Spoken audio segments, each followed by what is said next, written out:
This is the One Piece Podcast, episode 662 for the week of March 7th, 2021. My name is Zach. And my name is Ed. My name is Steve. And my name is Alex. And on today's show, we have a very special guest. He is the translator for One Piece in Shonen Jump and Manga Plus. Stephen Paul is with us once again. How's it going, Stephen? It's going pretty good. We also have a special guest, comedian Abby Denton is with us. How's it going, Abby? It's a pleasure to be here. Yes, and joining us for the first time on the One Piece Podcast, you may know him as Mr. Boop himself. We have Alec Robbins with us. How's it going, Alec? Hey, I'm doing great. It's an honor to be here. Yeah. So we ask new guests, how they got into One Piece and how they got all the way through those 1,000 and something chapters. So I'll ask you that. Yeah, I have been nipping at the bud to talk about One Piece because now I'm like the only person I know in real life who has read it. Welcome to what happened to all of us. That's why we do this. I have a long history with it, I guess, even though it's all backloaded into this last year now. But I mean, I bought like Shonen Jump from a Blockbuster when they brought it to the US back when whenever that was, like 2003, 2004. I was like 13 or 14. Mm-hmm. Yeah, and I loved everything in there. I remember reading like ones I'd never heard of, like One Piece and Shaman King. And I loved One Piece right off the bat. And for whatever reason, it just kind of slipped away from me. I only read like the first 5 or 6 chapters. And in the back of my head, I was like, that was really fun. I hope one day I get back to it. And I didn't get back to it until 2020 when quarantine hit and I was locked inside with nothing to do in that Shonen Jump app. And I'm like, all right, maybe I'll just chip away at a couple of these a night with no intention of ever actually finishing it. Just like, it's about time I read One Piece. But I loved it so much. I was floored by, I mean, like, as a comedian and someone who loves comics, I don't think I was expecting it to be as funny as it was. I think I just, with my familiarity with shonen manga, I was more expecting it to like have an emphasis on action, which it does. But like, I am constantly being impressed with how funny his jokes and like the long con setup punchlines that he throws together land in One Piece. So I really just like connected with it for that alone above anything else. And over the course of the whole year, managed to make it through all 1,000 chapters, just as it was getting to 1,000, by the way, which felt crazy. Like, yeah, it was very fateful. It was a very heady time. I think you're like the second or at least the second, if not the third or so guest that we've had on that did that basically. Like when quarantine started, it's like, oh, I'm just going to read One Piece. What else can I do? I have no excuse anymore. Yeah. It really did feel that way. It was like, if I don't do it now, I'm never going to read this. Yeah. It's kind of interesting to look at One Piece from the perspective of comedy because, like, of all sort of the big hit late 90s, early 2000s properties that got dubbed in the West, like where sort of the big strategy everyone used was like, oh, we gotta put jokes everywhere. We can't have a moment of silence. Like One Piece you'd think be the best match for that, and it ended up being the worst. Alec, I should also give you a chance to like introduce yourself to those who do not know you or your work. Do you want to let everyone know? Oh, of course. Yeah. Thanks. I come from like a background in comedy. I used to do stand up in like Michigan and Chicago.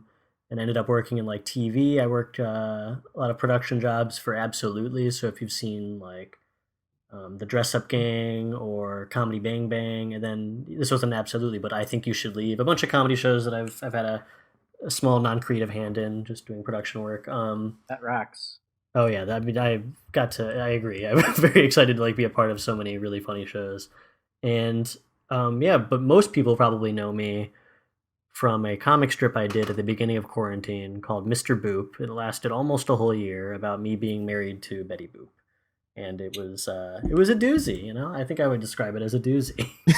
I think Betty Boop would describe it as a doozy also. She'd be right. She'd be dead on. Yeah. I'm sorry, so your Alec, wife. Your lovely wife, Betty. My wife, yeah. What was that, Abby? Oh, nothing. Nothing. Okay. Copy that. Yeah.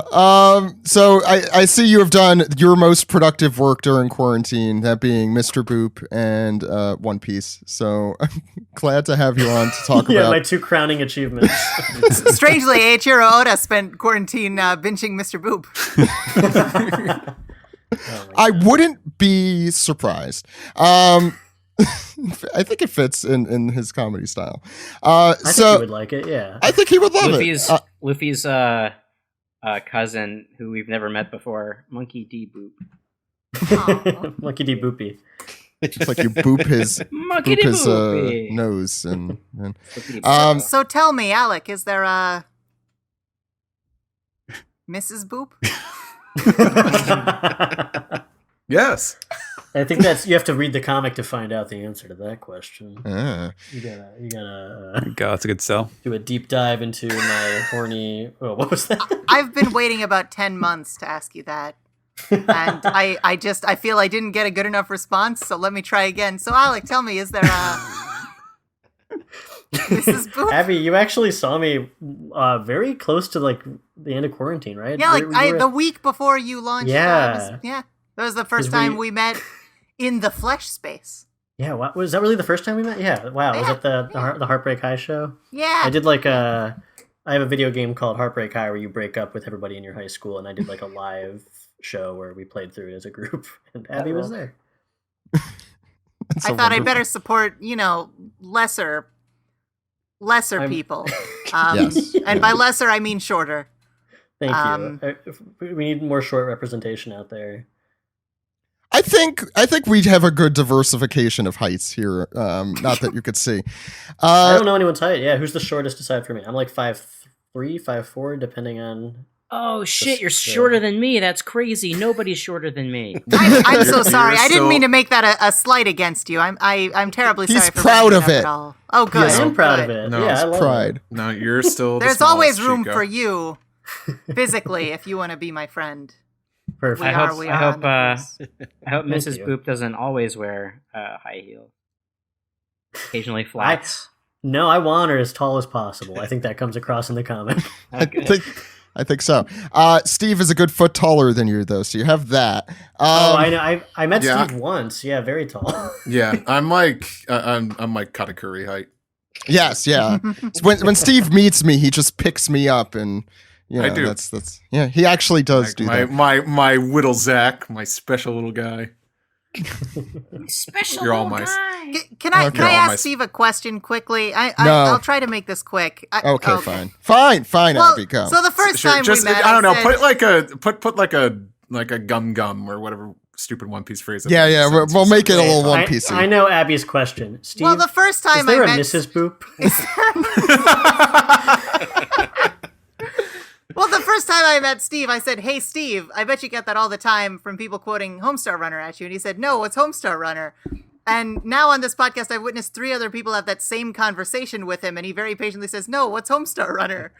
And I don't know if he does that on purpose or what, but I assume it's just the greatest bit that isn't acknowledged enough. And I just wanted you to know that, I think about that. No, in my I head. mean, I I've don't been think saying- it's a classy way to react. I've been saying, "Hey, Steve," since the beginning of the show, and he only got it last year.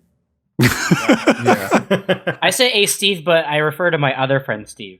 It's funny because Steve only speaks in references, so when he doesn't get one, it's very jarring for me. What the fuck are you talking about? It's really hostile. I give you that tilted, confused puppy dog stare. He does do that, yes. I can't see it usually because this is a podcast. Anyway, we're going to today talk about One Piece at some point.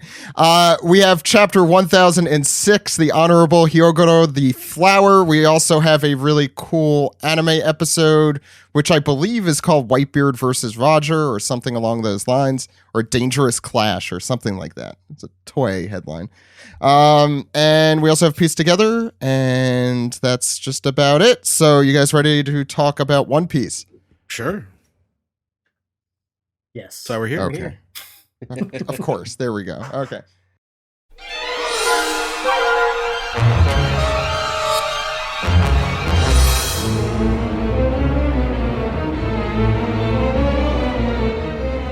This is the manga recap for chapter 1006, The Honorable Hyogoro the Flower. You can read this chapter. You could read this chapter and all chapters as soon as they come out at shonenjump.viz.com and mangaplus.shueisha.co.jp. Ed, or actually Steve, do you have the cover of Shonen Jump in front of you and available to talk about? Sure. Yeah. Do you want to talk here? about that, Steve? And then I'll throw it to Ed for the color spread. Well, I'm ready for my close-up, Mr. DeVille, because that's what 3 people are saying. And those 3 people are law. Hey? Steve. What? I have a quiz for you. What movie is that from? I don't know. They live. No, it's from Sunset Boulevard. Yeah. Yeah. Anyway, Wow. What is Steve, happening? I just wanted to own you on air. I am so owned right now. You have no idea. Congrats, Alex. You just owned a good chunk of dead air. Sweet. Take it. It's yours. App is not the winner. Kid are on the cover, by the way. And It's they just a look plug great. for Criterion Channel, isn't it? Okay, Ed, Criterion. Ed, what's going on the... Go listen to a vinyl record. I will. He has like 8,000. Ed, what's going on the color spread? All right, so this is a cover of the Tobiropo and the headliners, and we got Kaido and Who's Who and Queen, King, and Jack and Blonde Maria. I mean, Black Maria.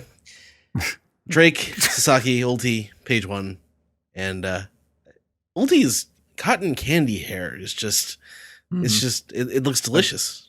Right? I was going to ask, Bubblegum. is this the first time we've seen a color scheme for her? Because I love it. No. No. Second time. They were on the cover of volume 97. Ooh. Yeah, I think that's right.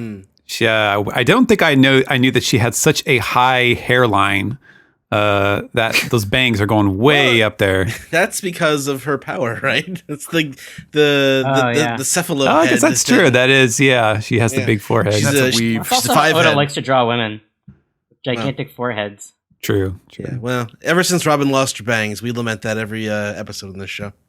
Is it possible to have like an anti-widow's peak that goes inward? That's a great question. When I first saw this color spread, I thought it was a fan art for a second almost, because it's like, this is not something you usually see, just like all The the bad guys. villains lined up Yeah. like this. Yeah. It's like a volume cover. The background kind of feels a little unfinished. Not gonna lie. I think there's like it's like a red. Yeah, It's like a red and black like British flag. Yeah. No, I thought it looked like the Rising Sun What is the flag, Kaido but in flag? black. Like an extra evil version of the Rising Sun flag, which is already Very somewhat punk evil. rock. Good for them. Yeah. It's kind of the Kaido flag, because like he's got like an X of bones, and then he's got like an yeah. extra bone going horizontally, but like Oh yeah, you're right. it's not shaped right. A Maybe they're just crossbones, if you will. Maybe they're evil British or punk British. So they're the British people in any movie. They do kind of look like a punk band, yeah. You could just I do notice. draw a guitar in Queen's hands instead. He Is this would. the first arc where we've never really gotten like a who's who of the bad guys before? Like No, everything who's- erupted No, in he's this up. fight? He's in the corner. No. Who's who is in the you. corner? Yeah, there. Because like usually you'll see like, oh, they're planning in their throne room or whatever. But here, like, you don't meet them until they're already sort of in action. There's like so a lot of many- the Toby You also get like a second batch partway through this one. Like, Yeah. like you met all the villains. That's and then, true. like, oh, no, here's There's like so many another different set. classes of Kaido's crew: gifters and pleasures and Great names, waiters by the way. and flight attendants and Yeah. headliners and Marys. right. Headliners is the best one. I love the Curtain name jerkers. Headliners for Right. like your elite crew. Yeah. Did notice that the Toby Ropo seemed to like just stick with wearing most of them stick with wearing black and white with little highlights, like how, Yeah. Like the, I what is the think- white stripes? Wow, Ed is on. Ed is on. I'm just not just a wall of beef here. Mm. But like, you know, yeah. who's who and Black Phil Maria Spector's kinda being wall the of exception. beef. I feel like I have to mention that I can clearly identify who's who is wearing red, or else I feel like someone's gonna be like, oh, if you paid more attention, you would have realized that who's who. Wait, which one's who's who? Wearing red. Top left. The cool mask. Yeah, he's kind of got the Alex Toth? Is that the Ultraman mask kind of with the just the blank eyes? Like that, yeah. Alex Toth is a Space Ghost creator. Right, yeah, that's it feels very Space Ghosty. A little bit, yeah. Yeah, I buy that. He kind of looks like a judge guy in not Mentalk, but the guy who came. Oh, Mytor. Oh, yeah, Mytor. Yeah, that's it. Did I ever tell you guys about my vaudeville partner who had a stutter? No. We did Who's Who was on first. Say, how old are you, Abby? You're not supposed to joke about speech impediments, and I want to apologize to my friends with stutters. It was Abby and Costello. Was that the? Wow. Sorry, only I found that very funny. No, I'm right there with you. That was great. Thank you. No, Zach, you just laugh really loud. It's obnoxious. Oh, okay, Steve. It's lovely. I love Mr. The entire theater hears when Steve laughs, and the rest have of you all assigned One Piece Explain laughs the to each joke, other why yet? don't you? What's Have the we all issue? assigned Abby? One Piece laughs to each other yet? Like, oh, she. I think that was a question we've answered. I'm sure that was a okay. question in the That past. definitely sounds like one. Well, what's Abby's? Decided mine. It's, Yeah, what's Abby's? Oro. Nikki Luffy. Yeah, we've done that before, Abby. Actually, all I think do. with you here. That's my job. I've missed doing that so much. No, the more the better. Ed, let's start this chapter. So people are screaming at us to start the chapter. So, we are in the performance floor in the Skull Dome with Bao Wang. I guess is one of the Marys. So I did forget, Ed. Mary. I want to mention this chapter is basically a round of trivia where you have to know the names of extremely minor characters. Now, please continue, Ed. It wasn't so bad for my pages. I checked ahead. Yeah. Okay. Good. All right. So the enemy leader Momonosuke, they've escaped. The enemy leader has emerged from the sealed storeroom and escaped. I do not see Momonosuke anywhere, but there can be no doubt. Okay, Ed. Who are these two schmucks on the bottom here? The one getting his head all. Whatever that is. That's a good question. Zach, it is a good question. The answer we'll find out at some point in the future. Steve, what's next? Zach, I'm not drawing these guys, so just forget about it. We hear on the Mary system, Momonosuke is together with young Master Yamato, and we see Yamato huffing and puffing and running. And we get like a Crosshair's X-ray vision. Well, not that good of X-ray vision, but beneath Yamato's clothes, he is, and we get like another. He's so teeny. This isn't an Oda box. It's like maybe it's just like a Mary box that says Samurai of Wano General Momonosuke, and we see that Momonosuke is holding on the back of Yamato, kind of similar to what like Luffy did with Hancock when they snuck into Impel Down. Oh yeah, You can actually see his hand in the first panel, his fingers. Oh yeah. Yeah. Wow. Nice detail. No hover hand there. Nope. Hanging out for dear life. I love the image too of like his little like silhouette in this like weird crosshairs thing, because it looks like one of those like gags where like someone like he got run over by like a steamroller or something and he's just squashed on Yamato's back. It's pretty good. So is the idea that Bao Huang actually has X-ray vision, do you reckon? Probably. Yeah, sorry, yeah, we're assuming that this is through either Bao Huang or someone else. Well, if the animals are like cyborgs, I guess that means that she must be too. Yeah. It could be like heat vision, right? It could be any number of special visions. Yeah. That's true. I've chosen to believe that Bartholomew Kuma allowed himself to be robotized to save Bao Huang from these horrible experiments, and they're like best friends. Look, more ridiculous. Do you want me to draw the YouTube thumbnail for that theory? We'd be the most popular video around. Bao Huang is Kuma's daughter? Steve. All these questions will be answered after this ad from Raycon. Steve, please continue. And we get a close look at Momonosuke. Don't tell people how I live. That's what that face looks like. I just noticed how swollen Momonosuke's lips are. Put some ice on those. I can't tell if that's his I'm a horny gremlin face or not. I think he's just taking a beating. Oh, 100%. He's listening to her heartbeat, or to his heartbeat. His lips aren't swollen. That's just his teeth. Swollen teeth is not a healthy situation. They have kind of dropped his horny angle lately. I was going to say it's like funny to bring that back now. If they it would be I'm trying to think. Is that in Oda's? He might do that. If someone were to tell you that they're your father, you kind of that kind of I don't know, kills the vibe. Is that what you're trying to say? I was about to say, like, this is not the sober right you up real spot. quick. Yeah, it seems more like a shell-shocked look to me.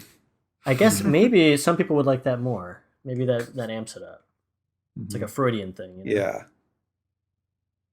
Steve, Yamato's running up the steps and calls for Shinobu.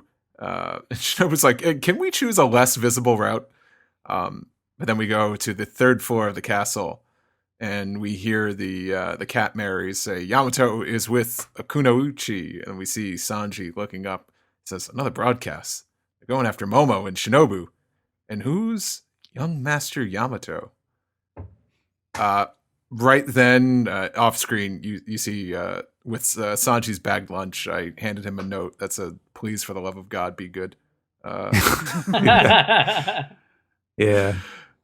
And he grabs the cheeks of a fallen Animal Kingdom pirate, and he says, hey, which way is the sealed storeroom? And the guy says, near the entrance in the Skull Dome. And Sanji uses a lot. He's squishing his cheeks. Of that. Look at that. Mm-hmm. Who's a good boy? And Sanji making great use of that negative space on his hair. He says, so that would be the opposite direction of Kittymon's group. And we get a nice map there.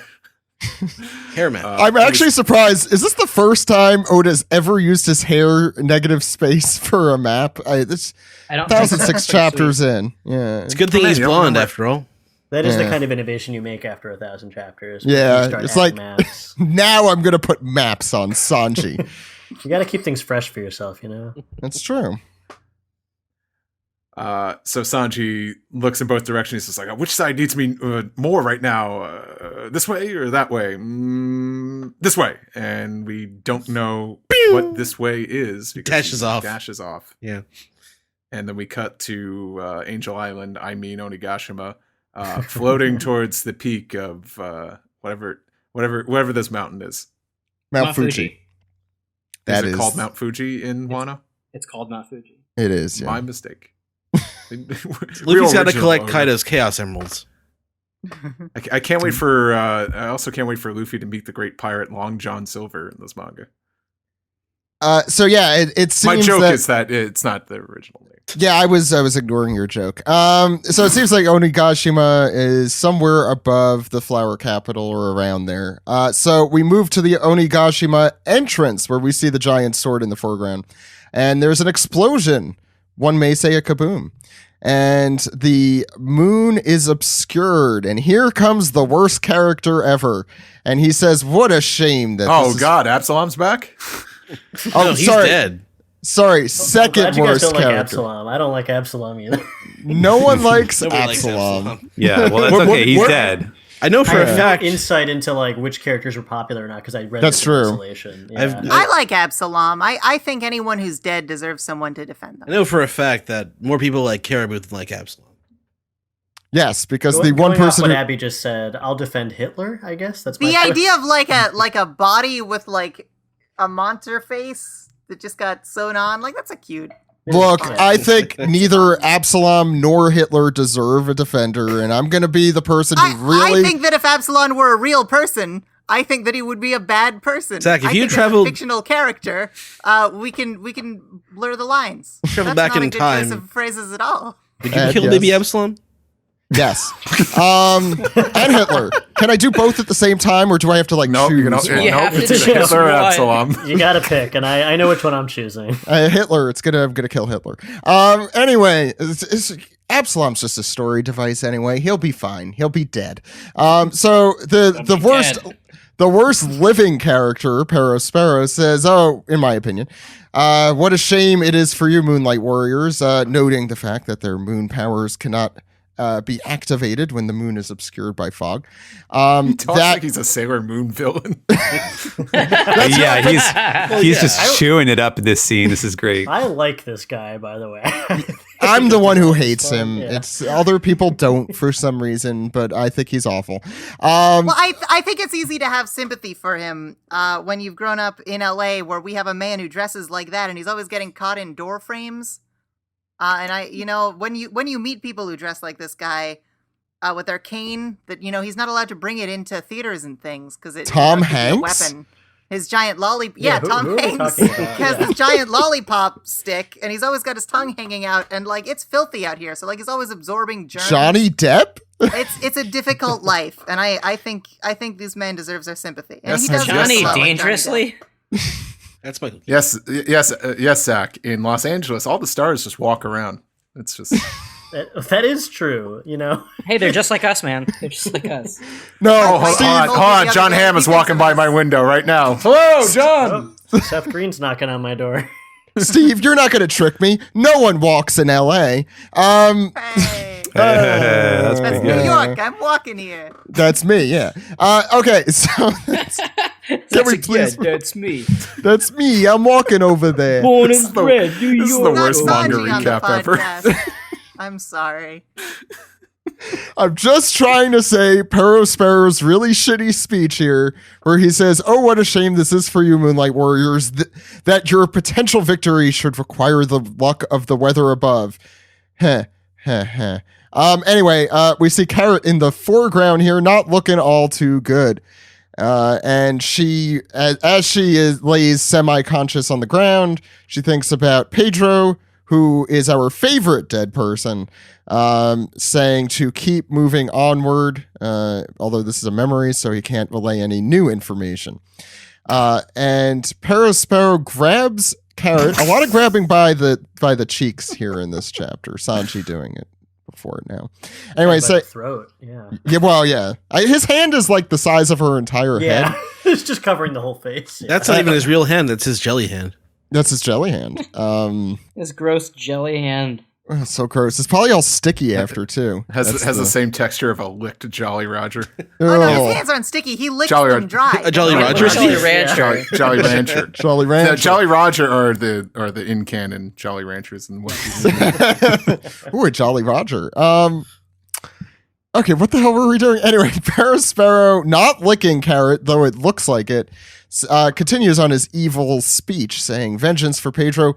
What do you think was going to happen? You're just going to waltz into our Toto land and set up a nice little picnic in our territory of the Big Mom Pirates. I speak about us in the third person or second person." And he throws her to the ground, saying, "If you didn't want to see your friend die, then you should have stayed in the forest and nibbled on the grass, you rabbit." That is uncalled for right there. And I really love the idea of this guy making fun of someone else for being weird.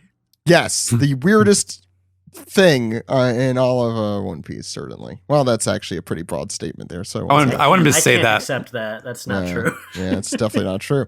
I want to hear him say that like Yosemite Sam too. Rabbit. And so he says, we almost got it. I want to hear it. Steven, are you gonna? No. Fair enough. Says, and now it galls me to have to work alongside the animal kingdom pirates over here. These bunch of animals, even though I'm making fun of you for being an animal. But it's time to show these children what the emperors of the sea are all about. Steven, what are they all about? Yeah, well, they're all about general chaos and destruction we see inside the performance floor dome. And we get this, the samurai guy, the He-Man, I forget if we had a name for him, but we've seen him throughout the arc. And he's succumbing to the effects of the Ice Oni, or I guess I should say the what is it? The blue flames that Marco used on everyone to protect them from the Ice Oni effects are wearing off, and they are they're burning up his physical stamina, and so they're kind of like trying to will each other to stay strong and not give in and to turn back into the Ice Oni. So clearly we can see here. Chopper has not finished making the cures. He's working hard, and the guy is like this older guy is trying to motivate him to stay strong, because Chopper is he is dealing with the same effects, and yet he is also performing life-saving medicinal research over here in the corner with his little Fisher-Price chemical set. And meanwhile, elsewhere, we see the other guys, the bad guys, including Apu. The pirates are complaining to him. He's like, "Oh, we can't last any longer, and the antibodies are right there behind them, but we just can't get past this impenetrable defensive wall. Why do we have to suffer Master Queen's virus?" And Apu, who is of course, victim number one here, he says, he's not the kind of boss who bestows mercy on crybabies. And then we get this really cool big shot of Diaz Drake and Hyogoro the Flower, who it turns out, and I think we talked about this, or somebody mentioned it last week, right? That yes. There was one panel where you could see what looked like Hyogoro. You could see his cape, but the proportions did not look like a little tiny, present day Hyogoro the Flower. He looked more like his classic, like, flashback form. So yes, he's undergone some kind of reverse Rumiko Takahashi old person thing, where instead of being tiny and shrunken, he's now back to his full size. And the pirates are complaining, "Sir, we have to deal with D.S. Drake, who's betrayed us to join the enemy for some reason, and the sudden arrival of the legendary Yakuza boss of Wano, Hyogoro the Flower. They're too powerful. We can't get close to that raccoon dog, the Tanuki." Chopper. Can I just say, I am Sorry. No, I was just going to ask Steven, I know someone pointed this out on Twitter, but there's something on the back of that guy's coat in the middle top right of that panel there. Oh, Oda's famous draw the text draw on what the guy is saying. It's it looks like it probably is saying like those two guys are crazy. You can see the yabe on the bottom. That's like dangerous or crazy. And Anofutari would be like those two guys. So yeah, he dressed for the occasion. Everyone always dresses very specifically. Yeah. Sorry, Abby, go ahead. Oh, I just wanted to say I love all these like half ice monster designs, like Chopper there with his face with like a fang and his pupils gone. That's I don't buy a lot of merch, but like I really want a figure of this Chopper. I want an actual frozen Chopper figure. I would lick it. Put it in the freezer. You see, it's tragic because we let out Chopper late one night and he got attacked by a rabid raccoon dog, and now he has rabies. Abby, you're on the next page. Sorry to hear that. Sam, we might have to put old Chopper down. No, we don't. Wait, do you actually have a pet named Chopper, or I'm sorry, I feel really dumb. Yeah. I realize this is a joke now. He's doing a bit. I feel really dumb. I'm sorry. He's doing a Chopper bit. I didn't want to just go on if you were talking about like an actual animal in peril, and then I'd be a monster. It wasn't a risk I was worth taking. I would be a monster if I'd be like, "Hey, can you guys stop joking around? I got to talk to you about putting a dog down." What a weird manga recap this has been. I'm sorry. What's next? I've done research. Kaido's personal ninjas, formerly Orochi's personal ninjas, the Orochi Oniwa Banshu. Orochi Oniwa I practiced it and I still can't do it. No, you got it. Orochi Oniwa Banshu are standing there and they're looking at giant boss Hyogoro and they're like, "Why does he look like that? He was just a tiny little geezer a minute ago." And either the really big one or the one that looks sort of like a tiny wooden doll child says, "Somehow A's reverted to the strength he had when Kaido was so relentless in trying to recruit him." This is the Maddie Blaustein school of voice acting. No, I like it. Keep it. everyone's randomly Cockney. And Hyogoro's stuttering. He says, "Are these shivers of excitement?" And all of his buds are like, "Boss, are you all right?" I love people who say boss. It's just such a cool relationship. And he's like, "It's so cold, but I've always had a strong grip on my mind." And his fingers are warping into these horrible demon claws. And he says, "It seems that accidentally coming into contact with that virus has extracted all of the strength I have to the very limit of my life. It may be burning the last remnants of my body for fuel, but I'll use this strength to cut down all of their main force. Hear me out, Yakuza leaders!" And they yell, "Yes, boss!" And the Yakuza leaders are such a fun ragtag bunch of mooks. And he says, I don't think I have much time left. If that raccoon dog can't finish the medicine in time, and I begin to transform into an ice oni, I want you to put an end to me before I turn. If you don't, then I will go on to slay every last person here, friend or foe, including you." And they're all sort of solemnly clasping their hands to their chests to see a man that they've always admired, sort of with this much dedication to his life. I don't know.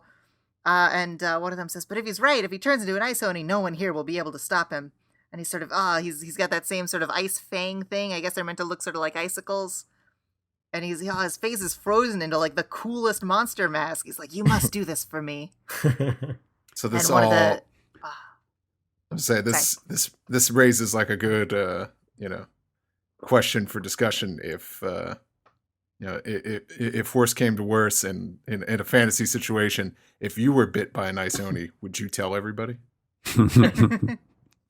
Does it count as a humble brag that he's like, "Oh, you have to kill me because otherwise I'm going to completely overpower everybody else. I'm just way too powerful for you guys."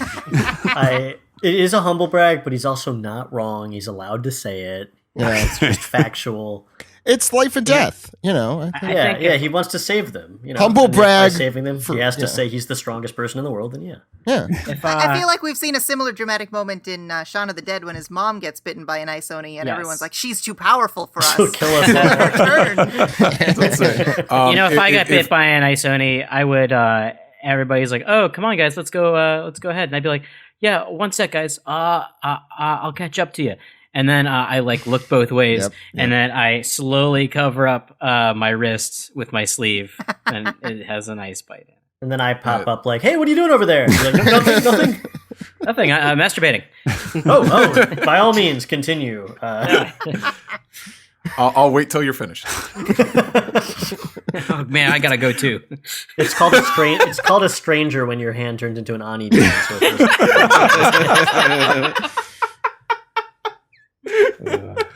So one of the Yakuza guys with like a piece of straw between his teeth and cool sunglasses, he says, "Oh, is that so? The Memari Gumi will take you on. Let's see this legend. I bet your style's just some relic of the past, you old coot." But Hyogoro's like, "Flower, one sword style." Just because swordsmen in One Piece seem to need to remind themselves how many swords they're using. It's important. I don't know. He's old. It's okay. I had the same thought too. I'm like, funny to specify one sword. 2 or 3 I get specified. It's like when I'm drawing, I'm not saying one pen style. It's like Does he have a second sword? One pen style. I'd like to see you do 3 pen style, Steve. Yeah, I would enjoy seeing that as well.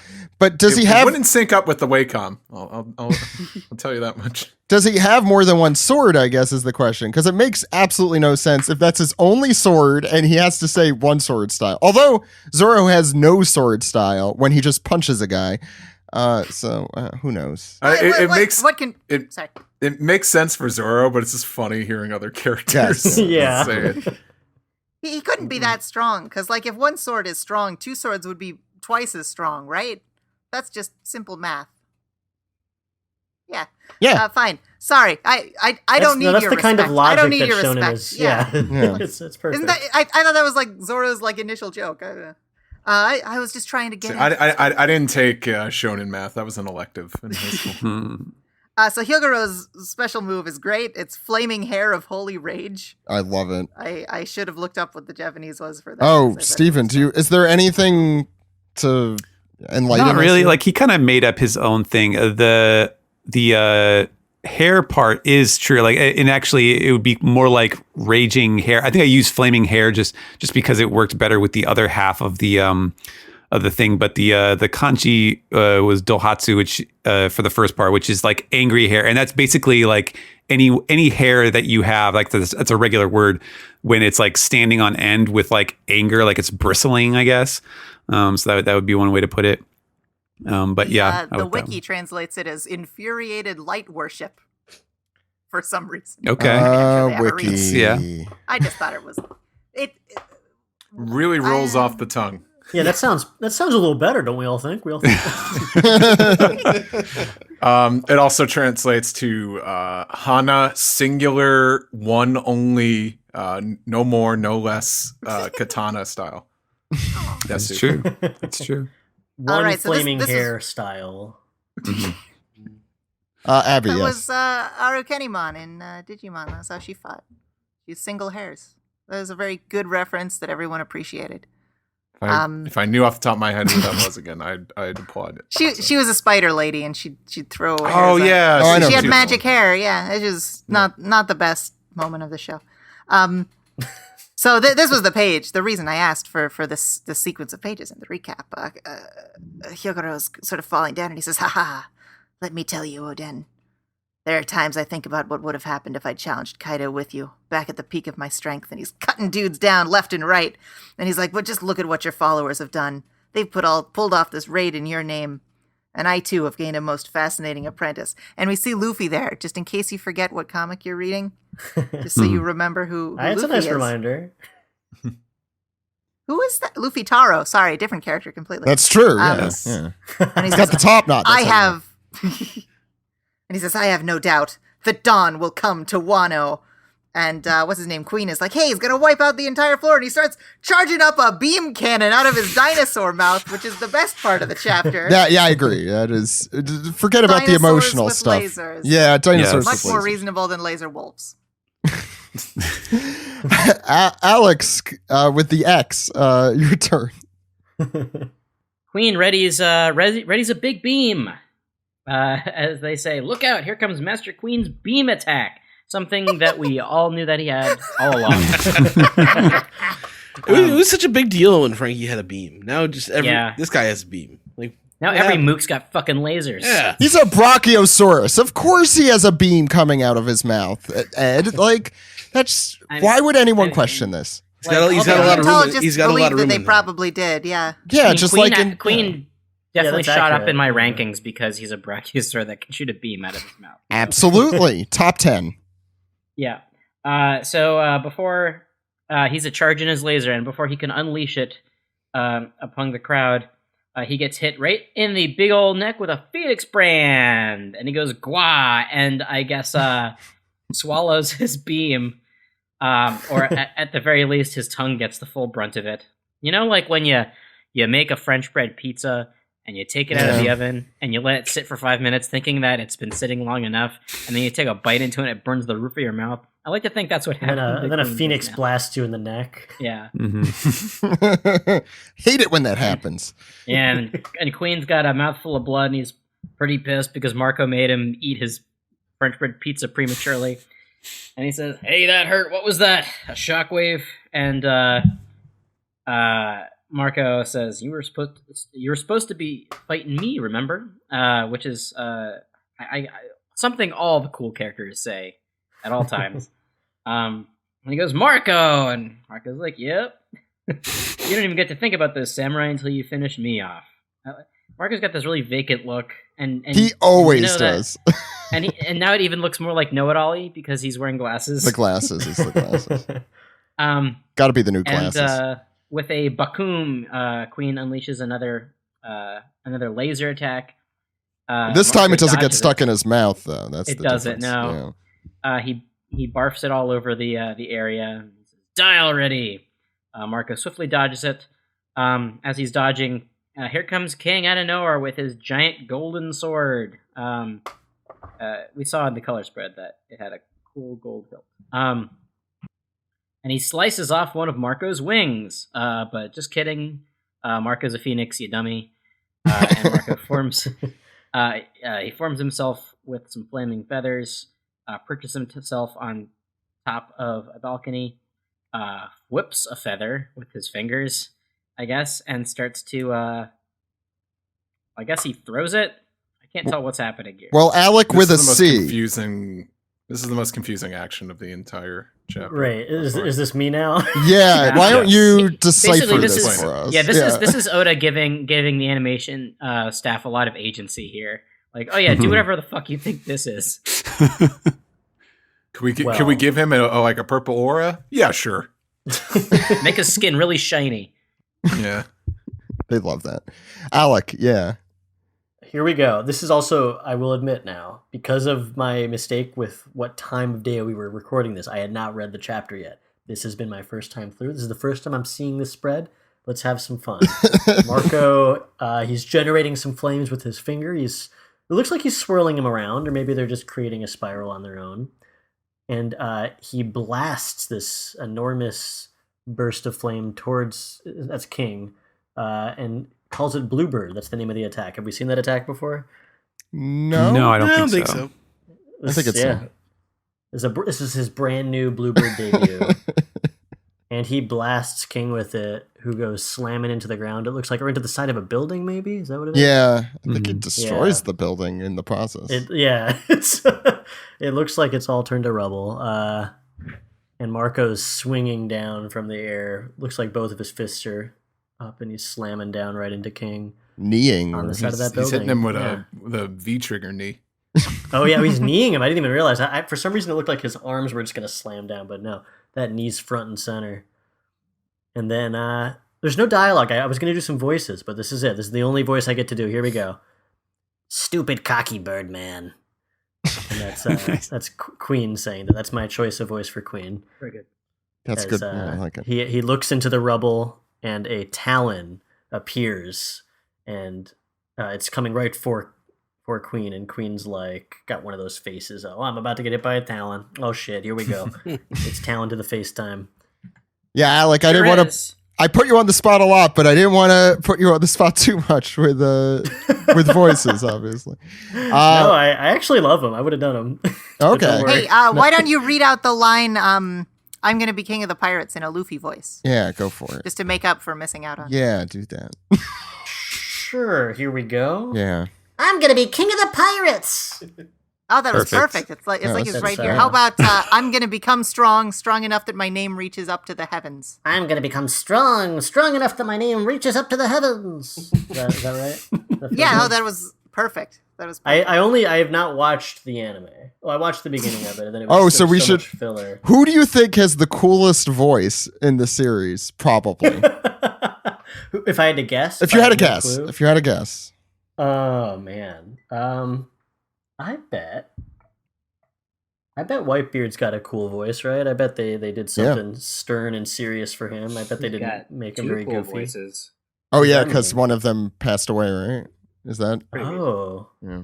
They use old men a lot. Has a great voice, and then the guy who's doing him now is the same voice as Crocodile, which is wow, throwing me off a little bit. Crocodile would be my guess for coolest voice. I just think that character was like so.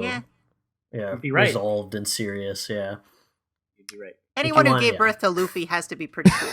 It's true. That's true. Alex with an X. Finish us up. Yeah, and a talent he does get. Crane talons, says our own Marco as he kicks Queen. He doesn't really just kick him in the face. He's kind of raking him in the face. He rakes him in the face and shoots him into the side of another building. And here he is doing a cool crane pose, Karate Kid, and he's got his talons out, doing his half man, half bird thing. No beak though, and he's huffing and huffing, and it looks like he's getting run through the ring a little bit. He says, "Better hurry, raccoon dog.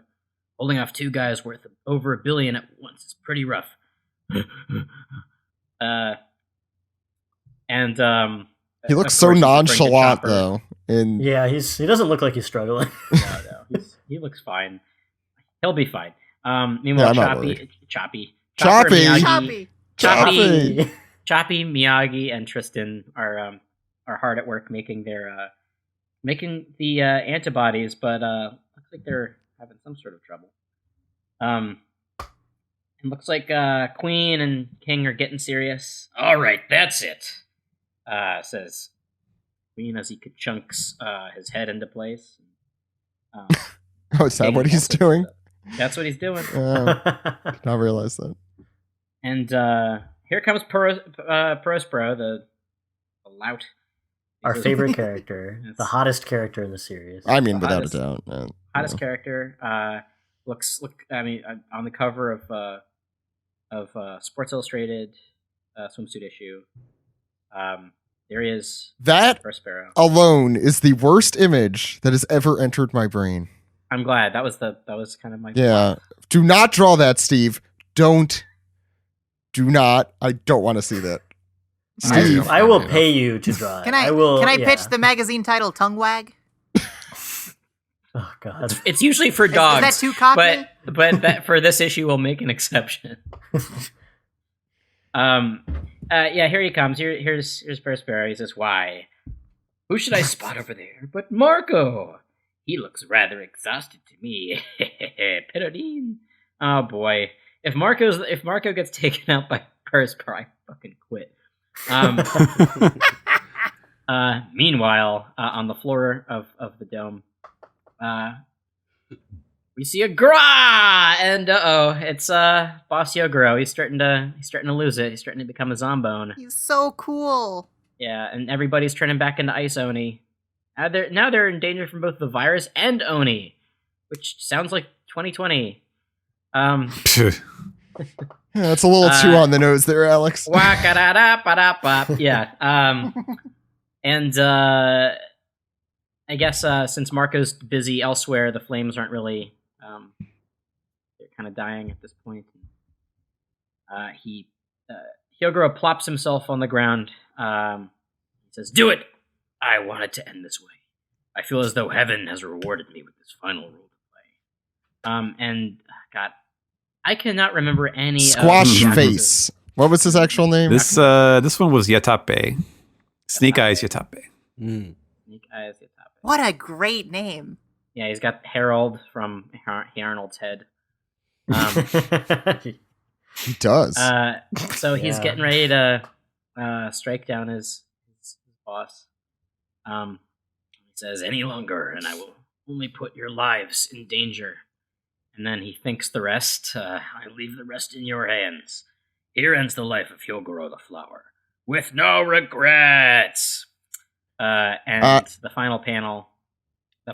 Sorry about that 4Kids-esque delivery. The final panel is a pretty sweet close up of Ice Oni Hyogoro's frosty tips, aka his face. Frosty chocolate tips. Oh, frosty chocolate tips. And the next chapter hits. That's gonna next week. Yeah, shockingly enough. So that's gonna do it for chapter 1006. And one of the weirdest manga recaps we've done. Steven, I'll start with you. What were your thoughts? I can't apologize enough. Was that me? Yeah, Steven, what were your thoughts? This was it was a fun one to do in recap form, but I guess if I'm being real frank, I don't think this is going to be one of the individual chapters that we remember the most fondly from this battle in Onigashima. It's definitely pretty slight on the main characters. We're kind of getting deep into the cast for this one. But there only Straw Hat that appears in the chapter? It was Sanji, yeah. Sanji and Chopper. And Chopper, yeah. Chopper. We got a Luffy cameo. Right. And Carrot, who I say counts. Yeah, but we got some good moments from some fan favorite characters. I think Marco, like the action with Marco was really cool, and looked real nice. Hyogoro is he's a nice character. This is a really good moment for him. I'm not sure. We can debate whether or not we think. I don't know. Is he going to die? Is this the end? Is truly the end of Hyogoro the Flower? Yeah, we're getting a Rampage next month or whatever. Yeah. The untimely end of Hyogoro. But I don't know. It's like I'm kind of two minds about this chapter, which is like this is the first time in a while that we actually saw that whole like Ice Oni storyline come back. And I remember like the last time we were talking about it, because it kind of seemed like it was solved. Like Marco did his magical fire thing, and it was like, okay, now Chopper just has to finish doing his his medicine, medicinal science, and then we're in the clear. And I remember thinking like, well, these sort of like story shenanigans that Oda likes to do with that are kind of like Adam West Batman-esque, like, oh, here's my ingenious trap, which is slow acting and it's going to take a long time for anything to happen. What's going to happen? Those are some of the more tedious like constructions that Oda comes up with. And at the time I was like, well, I mean, that one ended real quick. So I guess I'm happy that we don't have to sit around and wait through a whole lot of that. But it also seems very perfunctory. So in the sense that it came back here and it's still very much like a thing to be contended with. Like part of me is like, oh, okay, we still have to get through more of this storyline. But, another part of me is like, well, if it's taking longer than that, he's sticking with it. He's, investing more time. He's making it more worthwhile. And, giving Chopper and these other, heroic characters more stuff to do, which is a good thing. I was of mixed opinions about that. One thing I did want to say, I didn't get to say this about the chapter title, The Honorable Hyogoro the Flower, which is that the term, the descriptive term they're describing Hyogoro the Flower as honorable in this case. In the Japanese, it was kyokaku, which is a term. It's a Yakuza term that means it's sort of like like a chivalrous man or like a gentleman or something like that. And it's kind of like how the word Yakuza itself is actually like a bad, like it has negative connotations. It's like a bad dice roll or something like that. Or like it's like, oh, you got the unlucky roll or something like that. And so there are certain parts of like Yakuza culture that like they don't necessarily want you to call them that. It's kind of like a dirty word almost. And kyokaku and other words like that. There's another word called ninkyo, which is sort of like, the chivalrous, like the gentleman's way, the honorable way, is sort of like this idealized, like old fashioned, like sort of good old days view of what the mobsters were, basically like the guys who ran the gambling den. And so in most cases, I would have translated it as Yakuza. So it would have been like, the Yakuza Hyogoro the Flower, the same way that Oda writes titles that are like, Monkey D. Luffy the Pirate or whatever. But because, this chapter is all about Hyogoro doing this like big, having this big moment where he's, sacrificing himself for the good of everyone else. Like I thought it was nicer to like sort of lean on the honorable side of that term and kind of the connotations of it. So that's why I called it the Honorable Hyogoro the Flower. So just a little background info on that. Cool. That's great. Ninkyo is a great word. Abby, cool. your thoughts.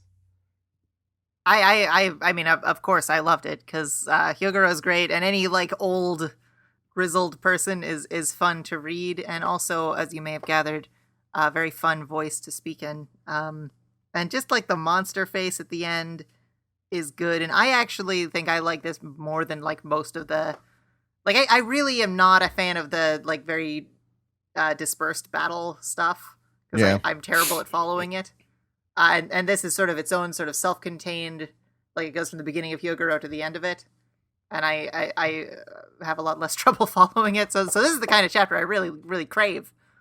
So I was happy as a clam this week. Alec, since this was your first time reading it, what were your thoughts? I'm on board. It's funny because this is like, I think I caught up around 1003 or 1004. So having to wait between issues is a very new feeling for me now. Oh boy. Welcome. Yeah, no, you're gonna have to brace yourself, and you'll hate every arc because you're like, it's so slow. Yeah, so that's kind of like my point is everything right now feels like it's not enough because I was just so used to, I could just power through as many as I wanted and get to the exciting parts, and this is not unexciting. It is not disappointing in any way except that now I have to wait. I really like Marco. I was excited to see him doing some spotlight shit in this issue, in this chapter. And I honestly like the Prospero guy. I think his big tongue design is funny. I like him being a shitbag, like a real sleazy. I don't know. I was having fun. Yeah. That was interesting about Marco, because I feel like everyone loved Marco when he was introduced, and this is the first time I've ever been like, oh yeah, Marco is pretty cool. That's kind of what I mean. Yeah, I kind of didn't know like which characters haven't been highlighted until like I finally caught up. So when Marco was introduced, I'm like, oh, I bet he comes around very soon and we get to see a lot more of him. And it's like, oh no, he's really just starting to center in the story right now. He's just been sidelined this whole time. I'm into him. Yeah. To give you an idea, we started the show in 2009, and I think he was introduced in 2010. And well, except for the dark-haired Marco, 2007. Yeah. Oh, I'm sorry. Yeah, we don't count that, Marco. But like in Marineford, yeah. That's anime only. He was introduced in 2007. Okay, Zach. we don't have to be this guy. I mean, I love that. Like, if I don't do it, someone else will. That's all I'm saying. That's a good point. Okay. Yeah, I think Abby. There's like some chat we're in on Twitter that's just about anime. And Abby, was it you who mentioned like the first time a character was mentioned was like, is Jinbei being mentioned in issues or in chapter 67 or something like? I think it was the great Shannon Strucci was. Oh, Shannon, yeah. I don't keep track of such things. I can barely count. I wouldn't keep track of it either. Yeah. Someone else. I am so excited for Lafitte, like whatever the heck Lafitte's deal is to come out. I think Lafitte is great. He does fly around, so maybe he'll come around now. Rayleigh also showed up in like one of the first chapters and comes back and like as like a background character and comes back in chapter 500, and that's one of those ridiculous things. To me. Yeah, I love that. Like it's something too where it doesn't hit me as much until I like look up the date of that chapter. Be like, oh wow, it was in the Buggy arc. That would have been like 1997 when Rayleigh first shows up. Yeah. Oh my gosh, yeah. Yeah, 97 to 08, I think. Yeah, there you go. I feel like Napoleon Dynamite, like everyone sort of did the vote for Pedro shirts to death, but I feel like Vengeance for Pedro that Perospero yelled is just different enough that I would wear that shirt now. I think we've circled back around again, and it's funny again. Cue the Jamiroquai. Yeah. Alex, thoughts? I'm kind of with Steven on this chapter. I was a little let down, not because I have nothing against Yogoro, but God, last chapter ended so like I was so hyped, and now we're kind of back to the dome, and I kind of forgot about the Isoni stuff, and I guess it needed to be done. I don't know, like it. I feel like it has the feeling of Oda tying up loose ends. Like Yogoro's a loose end, this Isoni stuff is a loose end. Like yeah. No. I mean, how dare you? I just, I don't know. I feel like Oda does this a lot, like in every arc, where there's something that is Straw Hat adjacent, that gets a chapter or two focused on it, and I'm not like the thing that I always come back to is the weird guard dog team in Ennius Lobby. Like I'm like I don't care. Like they have an entire chapter devoted to these guys. I thought they were an anime only character. You think of the Guilty Jury? Those guys are great. There was remember this guard dog thing, but there was a guy with claws, like long claws, like Vega. And he rode a dog. Yeah. Okay, all right. Alex, what about the ones in Alabasta that show up for one half a chapter? The sand kicking claw, whatever the fuck. They drink the death water. They drink the death water. They die, and we never see or hear from them again. Nobody mourned for them. like Crocodile's in the middle of like doing his James Bond villain monologue to Vivi. These guys show up, they kill themselves, and then he's like, where was I again? Like, yes, it is amazing that they're canon. Like, it seems like the most anime filler thing. It's real. It's real. It's very funny. Like. It's almost like Oda has these really nifty ideas, but he just stalls. I don't know. I don't think that the Isoni thing is a stalling tactic. I think it has some merit to it, and I think that this is a wonderful moment for Hyogoro. I really do enjoy it. But to come after the Robin versus Black Maria leadoff is kind of, oh my god damn. Are we going to see any more matchups? I was hoping for that. okay. A buddy of mine tweeted today. I can't retweet because he's private, but he was talking about how like Perisparrow's still a threat. What is going on? Like, I'm sort of in agreement. Like, I think he has a nifty design. But yeah, he took down Carrot and Wanda. I don't know. Like, what's going to happen to him and what for? Like, I don't know. I'm trying to figure out. Think of how great it'll be when he's gone. His role and all this. When he dies. I do wonder if he's going to be the one to take Marco out of the picture temporarily to up the stakes a bit. Him? He's the one? Him? Yeah. I mean, Marco's... I like to imagine, because we were talking about Absalom, I like to imagine him dying and someone else gets the same power and they're just as annoying. I mean, like, Marco's... We have like a week of like, oh, we're free. I'm the like, candy man. Marco... Yes. Perisparrow lives behind a mirror. Marco is, he's huffing and puffing, and it looks like Perisparrow is going to try to make his move against Marco. Perisparrow was also huffing and puffing earlier in the chapter, so I don't... Yeah, I don't know. I don't know. I mean, I thought it was a fine chapter. It's connective tissue is what it is. And I guess the only thing, the thing that was on my mind for most of the chapter immediately was, oh god, Sanji's going to meet Yamato. What's going to happen? Yeah. Oh god. Please, and like Steve said, please be good. Speaking of Steve, thoughts on the chapter? A bit disappointed by this chapter. Kind of discussed already. I kind of thought the Isoni thing was behind us. So it kind of the fact that I guess it's because Marco's so busy he can't keep dousing everybody with blue flames. So it's Marco's fault. No. Oh, is this? So I was a little disappointed that this was still taking up a lot of time. What else? I'm just trying to not repeat what everyone's already been saying. I found some of the action sequences a little tough to follow. I think just the sequence with when Marco got his wing cut off, I was a bit confused on what exactly was happening. Like, does that feather, like the feather sprouts from his fingers? I wasn't sure if it sprouted from his fingers or one of his feathers that's being broken up by the slice landed on his finger. Don't worry, Steve. I'm sure we'll have someone listening explain in detail what happened. I also was at a loss at that panel.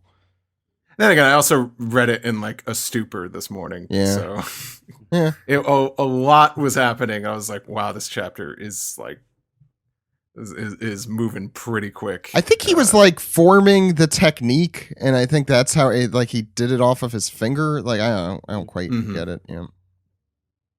But I just thought the action wasn't just his layouts didn't really flow as well. Like my eyes were darting all over the place.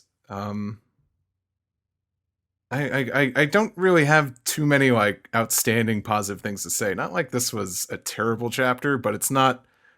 It wasn't a great one, I should say.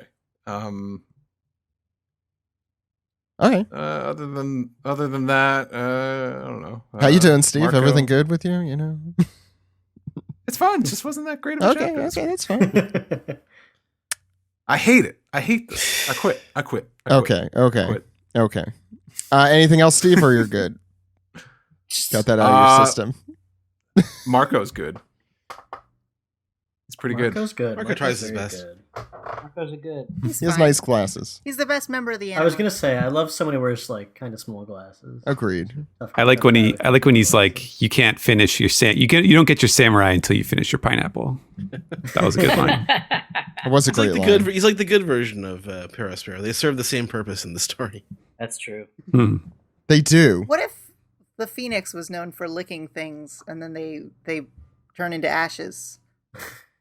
Ed, the ashes. Ed, what are your thoughts on the chapter?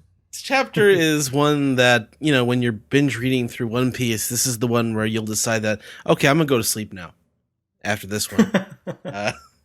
It's what it is. It's a bunch of side characters having interesting side character adventures, and Chopper's sort of there, and Sanji's, deciding what he's gonna do in a couple of chapters at the beginning of this chapter. Don't screw up. Go ahead. But yeah, other than that, it's Marco and Prospero and Carrot and Wanda and the Hyogoro thing sort of tries to tie it together, and it's an interesting and sort of satisfying end for Hyogoro if it is indeed the end, and it probably isn't. But he is, he's sort of a minor character, but like through watching, I think, the anime recently, I have sort of a soft spot for him, and I guess I liked him when I read through the manga the first time, but I feel more of a connection to the character through watching the anime with the stuff that was going on in Udon recently. So I feel like when you go back and binge through the arc, you'll have more of a emotional connection to this Hyogoro story, and it'll, you won't necessarily be expecting it, and it'll pop up right here, and you'll have this satisfying moment. But other than that, it's like this doesn't move the story really. Like the Ice Oni thing kind of moves the story, but like how does this relate to Kaido, and how does this relate to the overall story of Wano? It's this is a tactics chapter. This isn't you're not seeing the whole board in this chapter at all. I'm seeing a very small part of it where none of our favorite characters are necessarily. Yeah, this. I'll be very quick. This chapter definitely feels like one of those that would be perfectly good marathoning, but it's one of those week to week ones where you're like, okay, I get it. It's fine. It's good. It's not bad. It's just nothing huge. And a lot of what I was thinking was, please don't fuck this up, Sanji or Momonosuke or who else can mess this up? Prospero. I didn't put that together. I didn't put that together where he was heading the first time, really. Yeah, I mean, he has the diagram on his hair. I'm not sure which direction he's going, Sanji. But I still hope he's going toward Jack, because I think, Steve, you mentioned it last time. That would be a really cool fight, in my opinion, and would kind of rectify a lot of what we've seen with Sanji generally. I think I could see Sanji fighting Jack just because of the Zoe connection. Yeah, and also Sanji you want to see saw firsthand. Yeah, he's got some stakes there. Yeah. And you want to see Sanji fight an elephant. I get it. You like elephants. You like Sanji. No, a mammoth, not an elephant. Still a pachyderm. Okay. I think Carrot would be a good match for Jack. She sort of like a little white mouse, sort of scale. She's so tiny. I buy that. That sounds fun. I think she fought Jack. And then I think Carrot should join the crew officially, and then we'd get way more toys and merch with Carrot on it. I don't think you have to worry about more toys. Like a Carrot-themed room, Carrot bedspreads, Carrot cakes, Carrot posters, Carrot wall scrolls, of course, Carrot figures, Carrot desk, the coloring book, Carrot the flamethrower, Carrot the flamethrower, Carrots. Why stop? Yeah, that's true. Go down the grocery store. I've been telling my partner to cut. I actually throw the carrots in her face unless she cuts them into the shape of carrot. Yeah, I was gonna say Alex, and she lives in fear of me. I was gonna say Alex. They already have carrot-themed carrots at my store. At my grocery weird. store. Mine are Marco themed, and they taste like pineapples. No, you're eating pineapples, Alex. That's yeah, that's where you had it. I would call a pineapple themed carrot. Or I'm. Anyway, let me sort out linguistically what I meant to say there. Yes, go for it. No. That's okay, that's it. Okay. So that's gonna do it for the chapter. I'm sure we'll have more to talk about. I'm sure we got some questions to cover stuff we missed. So let's move into the next segment. All right.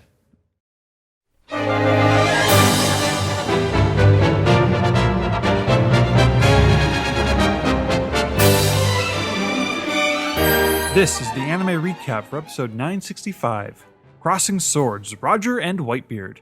I'm your host Sam, and today with me we have, joining us once again, we have our beloved friend Jill. Hi, I am happy to be on talking about this anime episode. Also joining us today, we have Rick and Morty's own Brian Newton. Hey, this is a fun episode to come back on. And we've got a newcomer to the podcast, someone you've never heard before. We've got Zach Logan. Hi, I really thank you for having me again for the first time ever. Every time is a first time again. That's true. The title card this week begins at 2 minutes and 55 seconds. However, they do mostly repeat the Sukiyaki scene from last week, where Sukiyaki is sick and appointing Orochi as the proxy shogun. But it is newly animated, though. They didn't just reuse the animation. Did they not? Yeah. I think it was new. Yeah, I don't. Yeah, I was watching these back to back. Okay. But what about the fake coughing? Did they re-record the fake coughing? It did sound like the same cough, so they could have used the same audio track, just reanimated. Yasu wants to know why Orochi never told him that he was a Kurozumi, which has only just come up now that Orochi is proxy shogun. And with a big bang, we flash back to Orochi is running up a hill through the rain. Some dudes are chasing him, trying to kill him for being Kurozumi. He's sort of like hiding in the trees and panicked and just trying to stay out of sight. He finds his way into like an old house, and then lightning. I like this effect. The lightning strikes, and then that's our reveal that the old woman and old man are there. This like old woman with like the exorcist candles or whatever they call that. It's a ghost story. Yeah, I thought the atmosphere was really good this part. Yeah, and the old man with the shamisen. Yeah. Super cool. Or that is a shamisen, right? There's another instrument that's kind of like... There's a koto. I think he was playing a shamisen, though. And there's another thing that looks like a shamisen, but isn't a shamisen. I forget what it's called. The biwa or something? Oh, I yeah, think I'm yeah. thinking of biwa. There's a biwa lady in the Oniwa Banshu. I think that's what... You're right. You're right. So the old woman, just apropos of nothing, predicts that Orochi will be shogun someday. Quote unquote predicts. So we learn that Orochi's grandfather was killed by the Kozuki clan. Orochi thought that his family had committed some kind of crime, but the old woman says, engaging in a power struggle is not a crime. Didn't you hear that thing Doflamingo said like 300 episodes ago? Yeah, just trying to commit mass poison. That's not a crime. Yeah, that's my favorite thing. She's like, it's not a crime. She goes on to list. She's like, oh, we just tried to kill off everyone in line to the throne. It's not a crime. It wouldn't have been a crime if we got away with it. If we got away with it, yeah. Look, a coup is fine if you actually commit it and succeed. Yeah. Right. And sometimes it's fine even when you don't succeed. Nothing matters 2 months later. So once upon a time, the Kozuki clan were without an heir. The shogun could not sire a child, and so the different families who served as the daimyos of Wano, the Shimotsuki clan, the Kurozumi clan, the Uzuki clan, the Amatsuki clan, and the Fugetsu clan, they all were wondering like, oh, I guess one of us get to be shogun now. And the Orochi's grandfather started conspiring and trying to kill the other daimyos. I think he succeeded at killing them. With the plans of being the last man standing to become the new shogun. But at the last second, Kozuki Sukiyaki was miraculously born. Turns out turns out Kozuki was not so infertile after all. And the old woman has like a really crazy detailed like crying face as the camera's getting right up in there. And Orochi like had this succeeded, Orochi would have been, he would have been a shogun one day. And he's imagining the life that was robbed from him, which is just girls telling him they love him. It's just literally a flash forward. That's basically.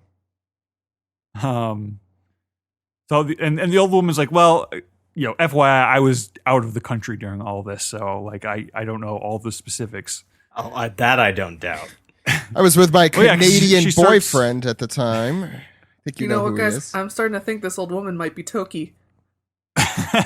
No, it's Hiyori. What are you talking about? So the old woman starts changing faces, like a certain power that we know from a certain character that we know. Right, this is she Aunt changes Clay. to a young woman. She turns to Orochi briefly. She turns to a guy who looks suspiciously like Shiki the Golden Lion. And she offers Orochi the snake fruit because she's got a plan to make him powerful and make him shogun like he's supposed to be.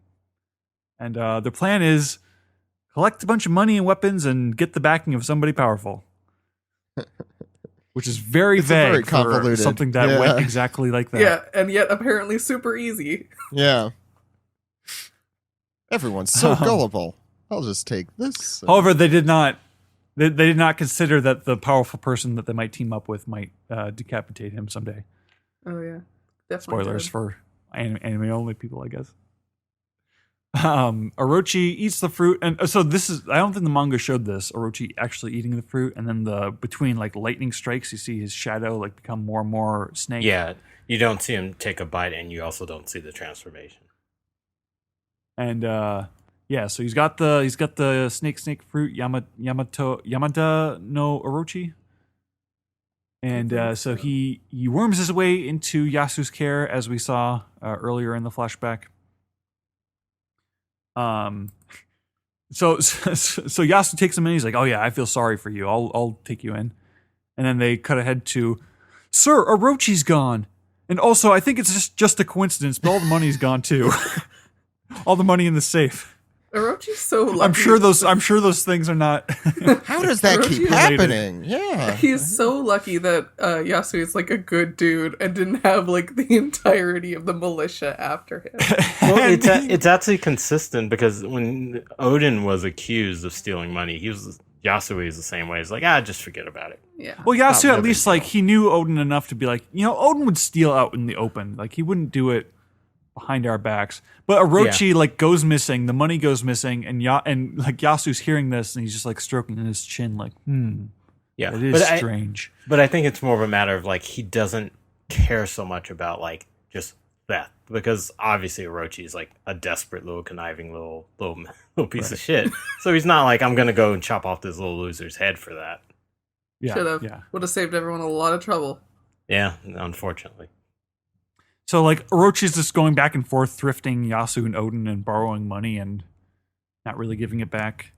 And then they conspire a greater con, which is that the old woman pretends to be Odin and goes up, and her and Orochi go up to Sukiyaki and have the fake Odin be like, "Oh, this Orochi guy, he's like a little brother to me. Please take him under your wing and let him have some money." Hey, Dad, this is your new son.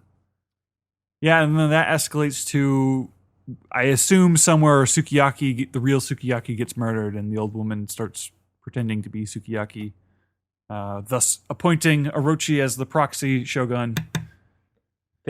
There's a line in this episode when fake Odin is giving his dad Orochi as like a servant, and he says like he's good with medicine, and I'm like, Oda's done this before where they've strongly implied people get poisoned, but he doesn't always show it. Oh yeah, because that was the strategy. That was Kurozumi's strategy. That was the grandpa strategy. Right. So that's probably because that would make sense. That would be where Orochi poisoned Sukiyaki with the quote unquote medicine. Right. It would make sense. It's like, well, that's like a classic bad guy trope, especially among like rich people being poisoned by their caretakers. Since you bring that up, it is kind of odd to me that there was that whole scene where like the townspeople went after him because he was Kurozumi, but these higher ups like don't kind of bat an eye to the name Kurozumi as their leader is here coughing and sick. Yeah, it's a little. I thought that too. Oh, you're Kurozumi? You never told me that. That's weird. Why wouldn't you tell me that? What were you guys famous for again? Poisoning? And duplicitous nature? Yes, I will take your medicine. Wait, your last name's Hitler and you never told us? That's weird. I didn't say Hitler. I meant Himmler. That's also somewhat bad. That brings us to the eye catch of the episode. The first half is Dadan and ASL. And then the second half is Odin, Toki, and Baby Momo on the ship. Speaking of Baby Momo, we've got Baby Momo and Baby Hiyori was born since we last visited Odin. The Whitebeard pirates are approaching an island where there's all these fish running away because they sense like there's a bad omen. There's a disaster coming. And little baby Marco is just hanging out upside down for the hell of it. Why not? I can't. Oda like current manga, we have Marco, and I can't take him seriously anymore. Like, Oda's like, oh, I give him glasses, he's this badass. I'm like, look at him now. I can't. I'll never take him serious again in my entire life. So yeah, the Roger pirates are on this island. We got Roger, we got Rayleigh, we got little baby Shanks. They've just beaten up some pirates. They see the birds flying away. They're like, oh, the Whitebeard pirates are here. And Roger says, my end is near. This could be the last time I see you, Whitebeard. And who's on binoculars? Is it Buggy? Yeah, Buggy spots Whitebeard. Or Odin. Odin's running excitedly towards the crew. Yeah. And there's a really weird like crotch shot with Odin as we're running. They've been doing that lately, I feel. I don't know. Don't shame adult diapers. Putting the fun in Fudoshi. Or was it Fudoshi? I can't remember. I think it's Fudoshi. Oh well. Well, it sounds like Fujoshi, which is not unrelated to crotches. I guess. So Odin uses the gun Modoki attack, and he beats up some dudes. Rayleigh and Gabon are getting ready for a fight, but Roger just like runs ahead, like, "Oh, I don't want you guys to get hurt." But really, it's most Luffy. He just wants to fight. Yeah. Also, I think this is the only time we've ever seen Scapper Gabon without his shades. That might be a mistake on their part. Oh, yeah, I didn't think about that. Can I also say, I don't remember if this was ever colored in like manga or anything, but Roger's outfit here is fantastic. Yeah, his pink shirt. On the cover spread. Not on the cover. That's right. Volume. Yeah, he's volume 96 or 7. Yeah, I love it. And I also think his pants are the same color as Luffy's pants currently. Well, Luffy's pants are Odin based colored. off Odin color. They're orange purple. Oh, okay, I didn't know that. Although Roger has the same affectation as Luffy through this whole scene. I don't know if that was just me, but absolutely, like, you could like verbatim play. It's like as if Luffy was the, what do you call it when what they do in movies where they act it out and then animate it over it. Mocap. Mocap. Luffy was mocapping for Roger. That's what. Oh God, why is Roger's arm stretching? That's not supposed to happen. Fucked up somewhere. Or rotoscoping. So Roger uses divine departure and sends Odin just completely flying, crashing through all these like weird trees and rocks and stuff. And Odin is getting ready to rebound, but just as he sees Whitebeard flying in overhead, just giant old Whitebeard, just flying. And then that just like kind of seamlessly transitions into this really cool clash where like the camera pulls back really far. Whitebeard's very small in the frame as he's like just flying at light speed, just crashing right at Roger. Their sword and Whitebeard's like spear sword thing. They don't really clash. They don't actually touch each other, but just like the energy, the hockey is just making the island around them explode. Which is the first time we've seen this in the series, where a clash is so impactful and so powerful, like the two forces aren't even like physically touching. Yeah, it's like the level beyond the cloud splitting, and the Conqueror's Honky confrontations. Right. Well, yeah. I mean, I assume that this is a Conqueror's Hockey thing. Yeah, but extra level, because like we've seen two people and they're like hockey equal. go face to face, and there's still physical contact. This is like, we can't even touch each other. We're that good. And the island just goes crazy, explodes, like crazy sketchy line art. Roger's eye is lighting up red. Looks really cool. To be continued. General thoughts on this episode, you guys? I super enjoyed it. I mean, this flashback, I say it every time I'm on, has been great so far. The pacing has been fantastic. The animation's been really good. With spots where it's like absolutely amazing, especially with these like bigger like little skirmishes that have been happening. Like most people, I don't like, or probably Orochi is not a good dude, but it's like interesting to watch him. I was a little worried at how much they were gonna drag it on with this early scene with him, but man, that atmosphere in that little like rundown shrine was done so well. Like I never got tired of like every like view of that old woman's face that they did for her. They just really got that like feeling down of anticipation and like dread. And I mean, I feel like every scene where it's Odin or Roger or Whitebeard, they need to have a regular sized person standing next to them. Like they need to have someone there for scale. Because every time I see Toki with Odin, it's a sudden reminder how much bigger in these characters are of life. But I'm just so excited for just current. I know this flashback's going to go on for a bit more, but every little like preview scene that they give after the episode just makes me more excited for next week's. Yeah, Zach, Brian, you go first. Yeah, I fully agree with Jill. The sequences with like Orochi and the old lady, it's great that they definitely chose to do like a horror ghost story kind of motif for this to explain all this like extra dialogue information when they're talking about something very morose. And like the setting doesn't change. They're not doing like crazy over the top acting, but like it's still very engaging. And I actually love Orochi for just being a total wretched piece of shit. I mean, he's that way in the manga as well, but to kind of see the origins of his like foolish behavior and how he was able to like cement himself by like being a complete like a desperate not begging is not the right word. I mean, he is begging, basically lying, saying, "Oh, his family's sick," playing on people's like good intentions. I think that's the con artist. Yeah, it's basic con artist tactics. Like, oh, just my family's really sick, but if you just give me the money, I'll pay you back. I promise. It's like, but like Odin and the Yasui are like, you know, that's sad, and here's the money. It's not really about the money. I just want you to be okay. It's just, and he couldn't.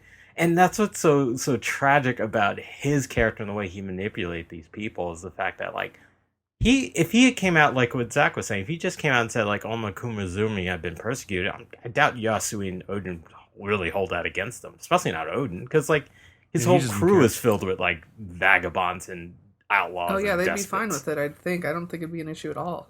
Yeah, so it's like his own failing is the fact that he couldn't recognize the Kanjuro goodness supposed to be like an people. outlaw of some kind? Well, yeah, he was cutting people. Was he a freak?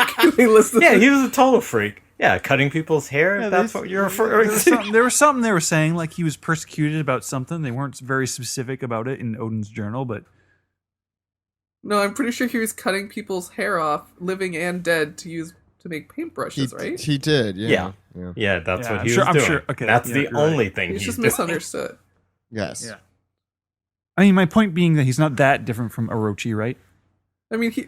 Sure. All right. One steals money, one steals hair.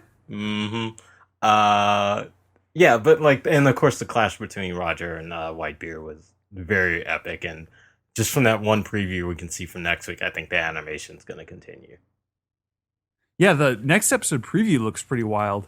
Yeah, that looks beautiful. It's gonna make all the people who complain about the manga's pacing and skipping over quote unquote big fight scenes happy, because it's like, oh, skipped around the big fight. Oh, I want to see the big fight. I'm like, it's not about the fighting. It's about the That's story. what the anime is for. Well, the pacing's been good, so I haven't had any complaints about that. Yeah, I've been loving the hell out of this flashback. I want to be on as many of these recaps as I can. The pacing's been really great. The animation has been like top notch, like best I've seen in One Piece almost. I think on a consistency basis, certainly. I really enjoyed this episode. I agree with Jill.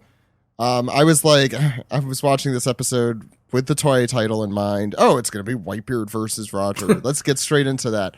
And the first stuff with Orochi, I'm like, oh, okay, I guess I'll watch this stuff with Orochi. But I actually thought, like the anime staff really chewed that scenery. It was great, and the acting, both on a animation level and a voice actor level, was both fantastic on that first half. And they made literally repeating storylines entertaining, doing a kind of Rashomon almost kind of thing, like where you're seeing everything from a different perspective. Mm-hmm. I don't know if that's the best example or not, but And then the second half was awesome on every level. Just the Whitebeard Roger stuff, seeing all of those characters again in this like gorgeous, vibrant color of this island, and all the vibrant action around it. It was great. I really enjoyed it. I've loved this entire flashback. I think they've one of those rare times when they certainly improved, I think, on the manga or the experience. Yeah, this is a really good episode. I love the atmosphere of all the Kurozumi stuff, like the lightning flashes and how they reveal new visuals through that. It was really cool. And I like how one of the pet peeves I remember having in the manga at this time was that we got 2 like Roger cliffhangers in a row of, like Roger's like, oh, I can't wait to meet this samurai, and then a week later, like, oh, I can't wait to meet Whitebeard next week, But the anime here, like, they are actually speeding up the story more than normal. This is not normal One Piece anime pacing, and they're not going 1 for 1. Yeah, they're not going for one for one, and we get the scene that was a cliffhanger in the manga at one point, and then the episode continues. Like, we actually get the beginning of that fight in this episode. The way they've been organizing it has been kind of, I don't want to say haphazard, but they've been doing something very different, and I think that's great. They're pacing it the way that they would have, like, in season 1 or 2. Yeah, that's why it's great. Which is really shocking. Like, I'm surprised that it's moving so fast. Yeah. All right. Anything else you guys want to say, or are we ready to move on to the next segment? No, I think we're good. I'm ready. All right, let's move.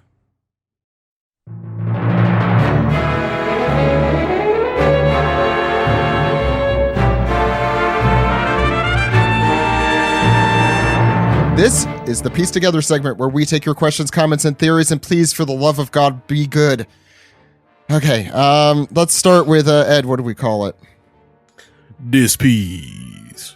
These are your questions from Discord, from our Patreon subscribers, the good ones out there. Alex, what are our questions? I heard we have a lot this week from you. Yeah, we have a bunch. Morgil says, this question is mainly for Steven. I see no reason the rest of you all can't weigh in on it if he's not on this week. Well, Steven, this one's for you. All right. So Viz just announced they'll be releasing the collection of Akira Toriyama's one-shots, including his early prototype for Dragon Ball, in English later this year. Do you think this will improve the chances of us getting Oda's one-shot collection, aka Wanted, sometime in the future too?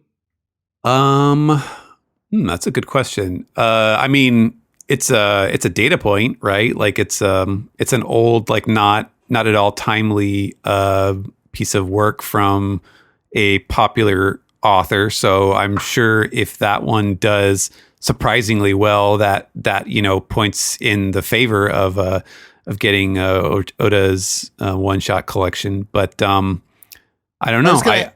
I was going to ask Steven, is it like a good data point to buy that out? Like, to tell people to buy that? Is that, or wouldn't, like, I guess getting more One Piece supplemental or both? I don't know. Like, what would Viz look at, you think?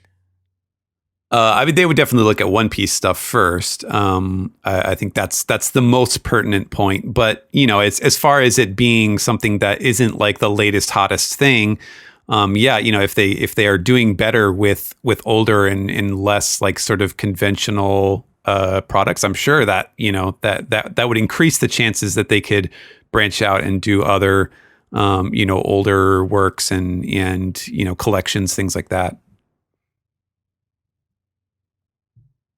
Okay, go for it. Yeah. Next question, Alex. Great.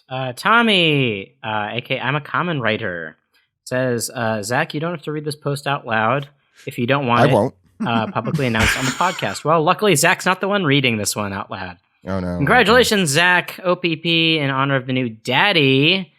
Daddy, who are characters that you think would make great dads? Daddy, you're my daddy. I was waiting for that joke from Steve. Who are characters that you think would make great dads, or conversely, son? Sons. Guessing, yeah. This is Daddy the father. Anybody. Well, Zach, there's Didn't your smoke judge. Pirates would all be terrible parents. Like, that's inherent. It couldn't be good parents. They don't stick around. Whitebeard. Whitebeard's the one. Yeah, he is the dad. He's a daddy, right? He died, yeah. Not a good he's an dad, adoptive father, so it's like, oh, you either come with me on my business trips or I'm never going to be around. Is that wait? I guess that'd make him he's a Quake daddy, so he'd be a Quaddy. Yes. A Quaker? Like Quado? A Quaver. Quado. Oh boy. Okay. A good dad doesn't die, so Whitebeard's out. We need a dad that'll stay around the whole time. Who will never die in One Piece? Hey, there was that Water 7 filler episode where Zoro is a dad. That was right? Mommy Zoro. Oh yeah. Yeah. With Michael and Hoikel. Oh my god. This dude's Hoikel. All right. Boy, we're doing great today. So that's our answer for that one. I'm a common writer. Thank you for that. Big Mike says this question is for This question is for the men only. If you can have the ultimate adult baby party with Senior Pink, what would you do? And what other One Piece characters would you invite to it? No girls allowed. This is strictly an event for male bonding. Man, I would simply not. No one ever invites me to their adult baby party. Such a boys' club. Abby, that might be a good thing. Abby, as soon as quarantine's over, we're doing one. Adult baby party. I've never heard anything so disgusting in my life. Big Mike, thank you. Yeah, any adult that dresses like a baby or in footy pajamas gets a boot in the ass. Well, what would we do? I assume we would piss and poop in our diapers and call the. No, God, what is wrong with you, Alex? No, he's right. That's exactly what we would do. We all yes, know. that's it. We're not allowed to talk about the reality of what these adult babies are into. Can we move on and to the... I'd invite Magellan because he would have acid shits. All right. I'd go just to rescue some of you. Magellan is incontinent. Let's just be like, he probably I'm pretty sure this is I'm pretty sure this is a Yakuza sub-story. Yes. If I could just do what Kiryu would do and just do a lot of heat attacks on a lot of these weirdos, I'll do that. Oh, boy. Fun. We're off to an awesome start. Big Joff today says, will Super Eye Patch Wolf or Matthew J ever be coming back to the podcast? I really enjoy the special guests and have found some great YouTube content through you all. Also, I recently watched a 6-hour review of a Japanese language dating sim and realized how much I enjoy Steven and Greg when they break down the Japanese translation. Would they ever do an episode of the top 10 scanslation mistakes? So I guess we have two questions. There's a lot of questions there. Yes. I have an update on Matt J if anyone's curious. Because I was just talking to him yesterday. Because I was in the market for a new bookshelf, and I couldn't, I don't have a car. And so he actually carried the bookshelf all the way back from the store in North Hollywood all the way down to my apartment in Koreatown, which is several miles. He was holding it sort of over his shoulder with his one arm. He quit Twitter several months ago, and I think it's had a positive impact on him because at one point at one point his arm sort of got a little sore, and so he just sort of he pressed his fingers against the temple of his head and began to lift it with his mental powers, and it just sort of levitated behind him, and he sort of had this serenity about him that I haven't seen since he was on Twitter. It was beautiful. He told me he's written several novels. Most of them beautiful, some of them quite tragic. All thanks to quitting Twitter. He's running for public office. Would never. He's it's just wonderful to see a friend thriving like this. He's grown such a beautiful head of hair. It just sort of cascades down his back. It's just sort of the. I love the way you say cascades. Why, thank you. Yes. I've been training to say the word cascade since a young age. Matthew J coached me on elocution recently because he's also become quite adept at communication. I remember at one point there was a raccoon that sort of got in our way in the street. We were in West Hollywood, a very Yeah. rough, Yes, very rough yes, part of town. yes. There was this raccoon sort of looked feral. It was sort of foaming at the mouth. You don't know what Wait, happened to Abby, it. before you say this, I just want to make sure, is this a bit or is this a real raccoon? Because I don't want to make This is fun of... absolutely real. Okay.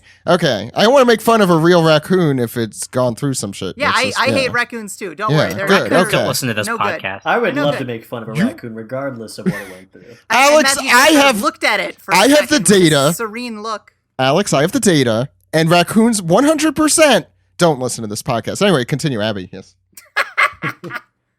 I have news for you. I pull off my Mission Impossible mask raccoon all along. That, yeah. And Matthew looked at this raccoon and it just sort of calmed, and it sort of came up to him and he petted it, and it sort of followed him home, and there was an open fire by the side of the road, and the raccoon sort of saw that we were hungry, and it bowed before Matt very religiously, and it cooked itself over the fire just so that we might eat, in a story that I believe has biblical origins. And Matthew sort of said, Abby, it's been good to catch up with you. You are my son. With you I am well pleased. And then a dove landed on his hand, and he took hold of the dove's tiny claw, and it flew him back north. You see, for an episode of the podcast called Pineapple Carrots, I really thought it would be a little more substantive and... Glad he's doing good. Yeah, I'm glad he's doing well. What were the other questions, Alex? I watched. Don't worry. Okay. I watched the very same video essay about. I was gonna say the Tim 6 Rogers. hours? No, the Umaneko. Yes. I don't get it. Like, it's the Tim Rogers thing, right? What's the deal with Yes. it? Why is it 6 hours and 2? Like 6 Well, part hours. of Tim it- Rogers' part of it is whole a Because it's shtick good. is being very wordy all through his whole career. Yeah, he's verbose, and part of the whole video is an entire playthrough of the game. So yeah, Several. It's like a I let's think. play. I don't have a No, long it's- story. no. I don't have a long story about Super Eye Patch Wolf, but we've invited him back, and hopefully he'll come back. He is very busy, and we live in very different time zones. That's the only reason he's not on more. That's right. Yeah. That's how I found out about the video in the first place, was through Super Eye Patch Wolf's latest video. And then top 10 scanlation mistakes. Number 1 was the person on the MSN groups back in the Water 7 days who did not have, they were not a native English speaker. And so when they're on the train going to NES Lobby, and Sanji like runs over the tops of the train cars, and then he unhitches the cars so that the rear cars are like just left adrift on the tracks. They're not connected to the locomotive anymore. And they translated the people reacting as saying he segregated the train cars. And that was number 1. Wow. Pirate Summit being number 2. I was going to add... Bear. Yeah, nuclear error. we had an article back, I can't believe it was 6 years ago, in 2015, where we featured a lot of the worst scanlation mistakes up through that point. I could just name some of like the warlords, like Tanjihado Lo Flamingo, and you said Bisaromi Bear. That's a good one. Or what about the Navy headquarters second in command, Die Tactician Crane? I mean, that's a good one. Everyone remembers. Or what about, this is a good one, the strongest man in the world, the great pirate Whitebeard Edward Newcart. Yeah, I remember. I always think about this. I always think about how, for like the first week that they announced his name, people thought that Vegapunk's name was Dr. Begabank. That's right. Yeah, Bank. Yeah, I'm good. That's like a. I like That's like a. that. That's a That Sonic sounds character. fun. It's a Sonic. That's like an inversion of Gang Bege. Beige. Fine. Guess what his favorite This isn't color is? anything. Hey, we're from the Beige Gang. We shop at Old Navy. I need to say, every time I saw Gang Beige, my brain first went to Gang Bang, and I'm so sorry. Well, I mean, like, you could just do it inside of him. Like, you can have like a gajillion people in there. Like, Damn, you're right. Okay. you can have orgies See, I'm not inside of crazy. him. I was secretly coming up with good ideas. How dare you say that, Alec? This is an all ages podcast. You son of a fucking whore. I'll add, since we're on this note. No, that's a good transition to mine. Nothing specific, but I hate. I hate everyone. That explains a lot. I hate seeing like really coarse language in One Piece. Well, like, Steve, there is cursing in One Piece. But like, if you honestly think that this children's show in Japan is dropping F-bombs all the time, you are clueless. But Steve, so would you? I gotta say, I actually like that idea a lot. The funniest one I've ever saw was for a Dragon Ball Super or Dragon Ball Z like Resurrection F manga, where when Goku like delivers that final shot to Frieza when Frieza tries to kill him behind his back and Goku yells out, "You stupid fuck." To be fair, that captures to this day, nothing is more tone deaf than Goku cursing like a sailor. So, Steve, would you just censor Law telling Doflamingo in Dressrosa, "Go lick the asshole of every last citizen of this poor country"? Like, would you censor that kind of beautiful poetry? Oh my god. No, I forgot about that line. Crucifixion and Chill. That was another one recently. Oh yeah, I remember that. Yeah. Oh, I remember when a Scanlation once had Dofi referring to Luffy while talking to Law as his BFF. I forgot about that. It's hard to find a translation for Nakama, but my Bimification scanlators, they've been doing it. "Hey, sluts, come over here. Robin, you'll always be my bitch. Come on." Wow, Abby, that's actually the best translation of Nakama I've ever heard. I'm very poorly socialized. Yeah. All right, well, that does it for that question. That's one question. How many questions do we have? Who's the biggest slut in One Piece? Well, it's obviously me. Because I'm a slut for One Piece. Alex, yes. As are we all. Thank you. If Jill were here, I think she'd contest it. Yeah. We still need to put those on t-shirts, but go ahead. By the way, that was that was a t-shirt design that we couldn't do. Oh yeah. God. Yeah, unfortunately. Yeah. Great. All right, we have 2 more questions on this piece. Don't worry.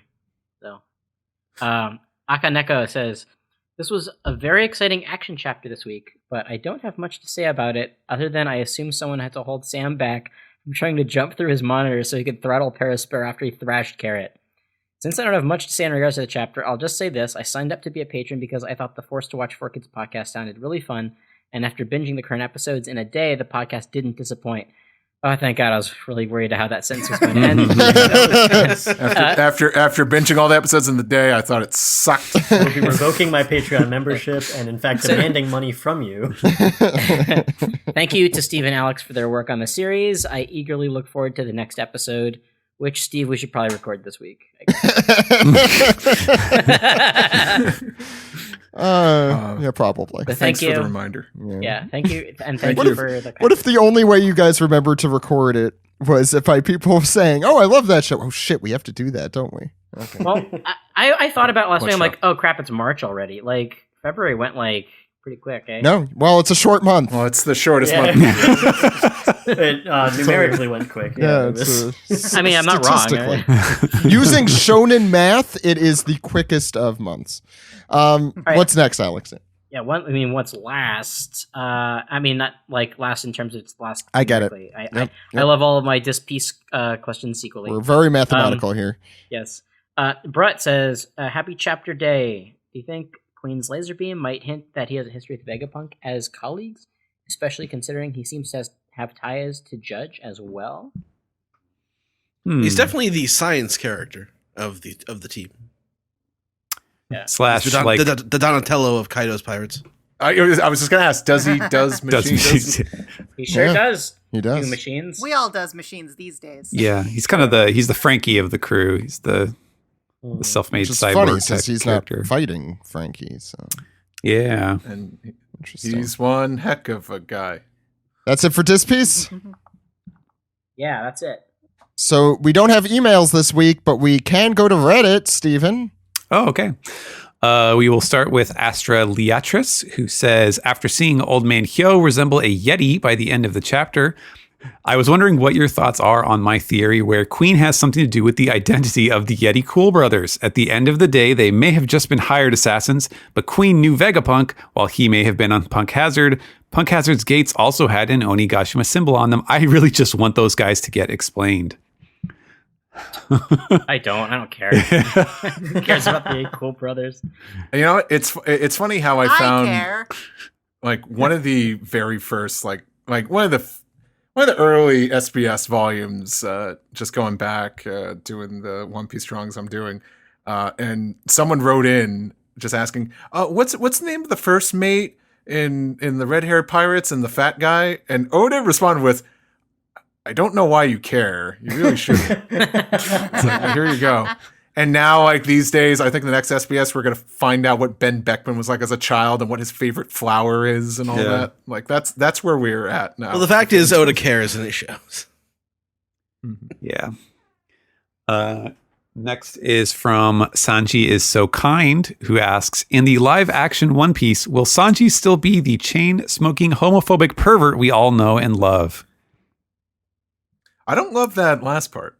Yeah, me either. I love that Sanji's kind. Love Both. Not exactly a selling point to people for people trying to read One Piece. Wow, you'll love it. It has this chain-smoking homophobic pervert. Okay. First of He all, was a chain-smoking one-eyed fly. First of all, Sanji's kind is my backup email. Isn't there like some sort of thing now if for smoking cigarettes, isn't that like an automatic like R, like in terms of film, I should say? Wow, really? I thought I read that like forever ago. That Netflix now could... it's like. I mean, I know with like the MPA there aren't hardline rules. It's all like self-enforced. Obfuscated. Yeah, exactly. Yeah, and this is Netflix, and it's a live-action series, not a movie, so they probably don't have very many like. But when do you see characters smoking cigarettes in like PG-13 rated stuff? Dude, I was watching. It's usually villains, but yeah. I feel like I've seen it. Mm-hmm. Yeah. I was watching Great Mouse Detective the other day. I was watching that and Hercules. I was watching both these movies the other day, and they both feature characters smoking cigars. They're children's because it's the comical cigarette that no one's gonna pay for. Yeah. Well, also, smoking wasn't giant cigars. Smoking wasn't bad for you until like the mid '90s. Yeah, not until Joe Camel started basically forcing kids to smoke cigarettes because he was a cartoon. I can't believe it is up for debate if we're allowed to show a cigarette in like a show. It's like, or if a hero can smoke it. I get it because we shouldn't glorify it, but also we're smart. But also it's so cool. It's very cool. I think that I've never smoked a cigarette in my life, but it looks fucking Yes, cool. we've discussed that every week on this show for some reason. They should promote smoking cigarettes just so that kids realize they're way cooler than Juul, and then that'll solve that problem. Yeah. Sanji can vape. I'm down with that. Yeah. Sanji Vape Smoke. That's what that's his full name. Yes. Yeah. That's right. The I think that they should be able to have characters smoke cigarettes and also say the name of the cigarettes. But the other side to that contractually is that one of the other characters has to say, "God, you smell like shit." Yes, I agree. I think that's a good way to go. Yeah. And I'll say characters should be allowed to smoke cigarettes in movies and television, but like every like half hour they ask for a smoke break, and then it gets annoying. It's like, hey, they shouldn't be allowed to constantly have a break to smoke when I'm starving over here. You see it in real time in the movie too. You have to wait outside with them. All right, next is from Zenostar07, who says, with the announcement of Viz Box Set 4, I finally decided to pull the trigger on the first 3 via Amazon. I had been going back and forth on getting the sets or waiting for a complete set when One Piece is one day over. Thought others who were interested in these sets should know that set 2 is hard to find, apparently, because it's on back order through Amazon, basically not available anywhere else. Hopefully don't regret buying all these now and not waiting for a complete set, but I guess that's life. Also, is it just me, or has Oda kind of forgotten about the numbers? I know there's a lot going on and already so many characters, but we've only seen something like 4 of them so far, even if all of them were taken out. I'm okay with him forgetting. The next chapter. I'm okay with them forgetting about them. I mean, I know he won't. Like, this chapter was an example of that. Like, Hyogoro getting sort of a capper to his story is proof that he probably won't. But I honestly would be okay with forgetting them. Yeah. As far as the retail box set thing is, I think the size that they do now already with what is it, like 20 something volumes in each one, is already just about the largest set of books that you can buy, like in a retail sense. I would not ever expect them to put 125 volumes or whatever it ends up being in a single box set. Look, One Piece is going to outlive us all. I mean, let's just be honest here. So you're going to be waiting a while. It's the short answer. Ask, from your perspective, how much longer do you think One Piece has? As people who have been there for so long. Oda's been saying 5 years. I think 2030 is a good bet, if you ask me. 2027. I think we were saying, because that would be the 30th anniversary of the manga, right? So, how old is Oda? Is he? He's 75. 45. I think he just 46. Yeah. Okay. Yeah. It debuted when he was 22. And he started writing it when he was 17. Don't say that to us. You're killing us. Yeah, we're all old. I mean, if you're honest, if you're interested in this, I would go back and listen to the One Piece magazine reviews that we did with Steven from the first 3 issues of that, where they had the interview with Oda and he talks a lot about his early years, which is it's a fascinating window into the creation of the series in just his mind. It's a unique experience. Sounds great. Yeah, I haven't gotten a lot of the supplementary information yet. I've just kind of experienced the comic and that's it.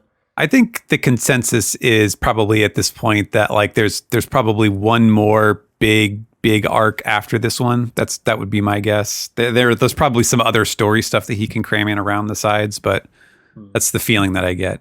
And Alec, we're going to be going up just to the final fight, and then a character is going to show up who we haven't seen in a while to save the day, and then we're going to have to flash back for about 1,000 episodes of Gein's adventures. Finally, we've been waiting for that this whole time. Brought him to save us. And Alec, we've just hit that point, by the way, in the story. So, when I binge a series, I know I get excited when I get toward the end or at the end, and then I could start looking on Wikipedia and all the shit about it. And that's where you are after 1,000. Oh yeah, and 6 now I chapters. can look up characters without getting scared if I'm going to find out they died in 2 issues or something. Exactly, probably. Go ahead, Steven.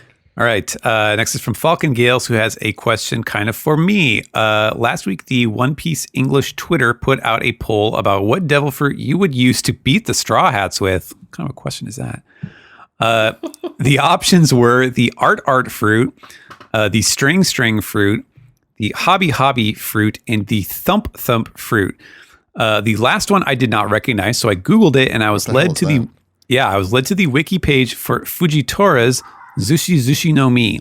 This fruit was named in a Vivre card, so it was not in any official source. It was just sort of side merchandise, and has yet to be given an official localized name. So my question is, does Steven agree with this translation, or would he have called it something different? Also, does anyone have a cooler name in mind? When I think about the power to literally control the power of gravity, thumping is not the word that comes to mind. The name Thump Fruit sounds like a Jack Sparrow line from the second Pirates movie. Very Why specific. The second Pirates movie? I don't Does know. he say thump in that movie? That's a really bad one. Oh no, that's you got the chest and the heart beating in the chest, right? Oh yes. That's your Disney poll. I would have gone for. I thought it was a Zoan type fruit where you turn into a rabbit. Yeah. I thought you would turn into a. I thought you would turn into a sexy woman that James Bond fights in Man with the Golden Gun. Steven, correct me if I'm wrong, though. A lot of the cool fruits have stupid names, and that's they kind of do, yeah. Yeah. So Zushi that's like the onomatopoeia for something pressing down on you or waiting. So I might call it the press fruit in that sense. That what's would probably an English? work. What's an English onomatopoeia for pressing down on something? The squish fruit, that would be good. Yeah, I like squish. Yeah. Yeah, that's pretty fun. I want Fujitora to open up a vineyard. There you go. He presses his own. He's gonna He stomp in there, and then he's gonna trip and fall out and make some horrible noises. He lands on the ground. I do think I don't. I can't wait to go to the Purple Tiger Vineyard. Nice. I think that it's Fujitori's sword that has the power. Probably, yeah. I don't know if that's been confirmed one way or the other, right? Well, he always did something with his sword before he used it, so that's why people wonder. Yeah. Reverse Ice Patch says either way Sanji is going, he's going to encounter one of our trans characters for the first time. I guess that would be either Yamato or Kiku. Which way do you think he's going? I'd love to see Yamato slamming him to the ground for calling him a lovely Medorine lady, but I'd also love if Sanji was like, huh? Oh, I'm not reacting like normally. You're a dude, aren't you? On the other hand, Sanji burning with rage over Okiku's arm choppy so that he joins the big Kaido fight would be pretty cool. Or behind the scenes stuff with the mystery Toki person, who is Toki. Okay. Toki Panic. Yeah. Toki Literature Club. He met Kiku. Tokudeki Memorial. He met Kiku briefly back at the Odin Castle. Yeah. Yeah. Wasn't he like jealous over her a little? Yeah. He was like jealous of Kinemon because Kiku was hugging him or something like that. Right. Yeah. Yeah. Mm-hmm. To be fair, his wife, he's like, "Hey, you're getting all the ladies. This sucks." She has like twice his height there too. Why not me? Fucking Sanji. So I don't think it's gonna be an automatic thing. I mean, fantasy booking, I would just hope it was just like, oh, lady. It's like, no, actually, I am a man. Oh, oh, you did? My apologies. I completely misunderstood. And just that be the end of it. Yeah. Yeah, I'm optimistic. I don't know why, but I am. It's nice to have that, to have that optimism. Yeah. All right. And Fish Mammoth says, hey, OPP, good chapter this week. I don't think Carrot's out for the count yet, and I do think that Chopper is going to help his little sister, Carrot, fight Prospero after he's made a cure. He lost to him earlier before on Whole Cake Island 2 and would want to avenge Pedro just as much. Also, what do you think the chances are of Chopper going Monster Point as an Ice Oni? Probably wouldn't make any sense since Monster Point drains him as it is, but he would definitely look cool. It would look cool. I'm in. Yeah. I say he does it. We don't get enough Monster Chopper these days. I kind of miss when it was scary. Now that you can control it, it's not as cool to me. Although we did get that gag of like Monster Chopper swaying in the breeze that one time. That was funny. Yeah. Okay, yeah. And our last question on Reddit is from 1234 NTAC, who says, assuming Steven is on this episode, I'm getting all the questions. I have a question regarding working as a translator. Due to COVID, I need some extra income, and I was interested in working freelance for Viz. Is there any advice you might have for someone who's never worked in the industry but is a fluent Japanese speaker? It's interesting taking your work from you. Give me some. Yeah. That's a tricky question. I'm not sure. I'm guessing there must be some email somewhere that they use for people generally to send or to apply for freelance positions. Yeah. See, the tricky thing is none of their translation, none of their creative translation, like non-business translation, is done in-house. So they don't have any need basically to put out hiring calls for people because they just get freelancers, and there's a large population of freelance translators out there that sort of, I guess, get in touch and make contacts with the various editors who are in charge of all these different projects, and that's kind of how like things get assigned. Is that you know an editor, you work with an editor, and they can vouch for you, and they know that you're good to work with. So it's definitely kind of like you got to know somebody to get in the door, kind of a situation. I think it's especially tough for Viz too, because they are kind of like the biggest. They have the most options as far as everybody wants to work with them because they have all the big properties, and there's a lot of competition out there. So I'm sorry that I can't give you a more concrete answer, but You're not an employee of his either, so. No, yeah, exactly. I'm a freelancer. So that's all I can say about that. And that will do it for Reddit. Thank you. We have one more part of our Piece Together segment. And Ed, what do we call it? Piece the tweet. Yeah. It's Piece the tweet time. Yeah. What do we have on Twitter? First one comes from Pincer Power, who says, did anyone else find the tracker that the Marys use really similar to the trackers the PX models use with Kuma? Do you think this was intentional or just a stylistic choice of Oda? I think he's talking about how the lock-on thing works with the pacifistas. Like they're able to identify pirates and stuff. I think it's stylistic because Chopper did that too when he was in Brain Point, which is his normal point. That's true. Oda does like to do that. Yeah, he loves. I mean, there's only so many crosshairs type faces out there. So. Yeah, that's true. All right.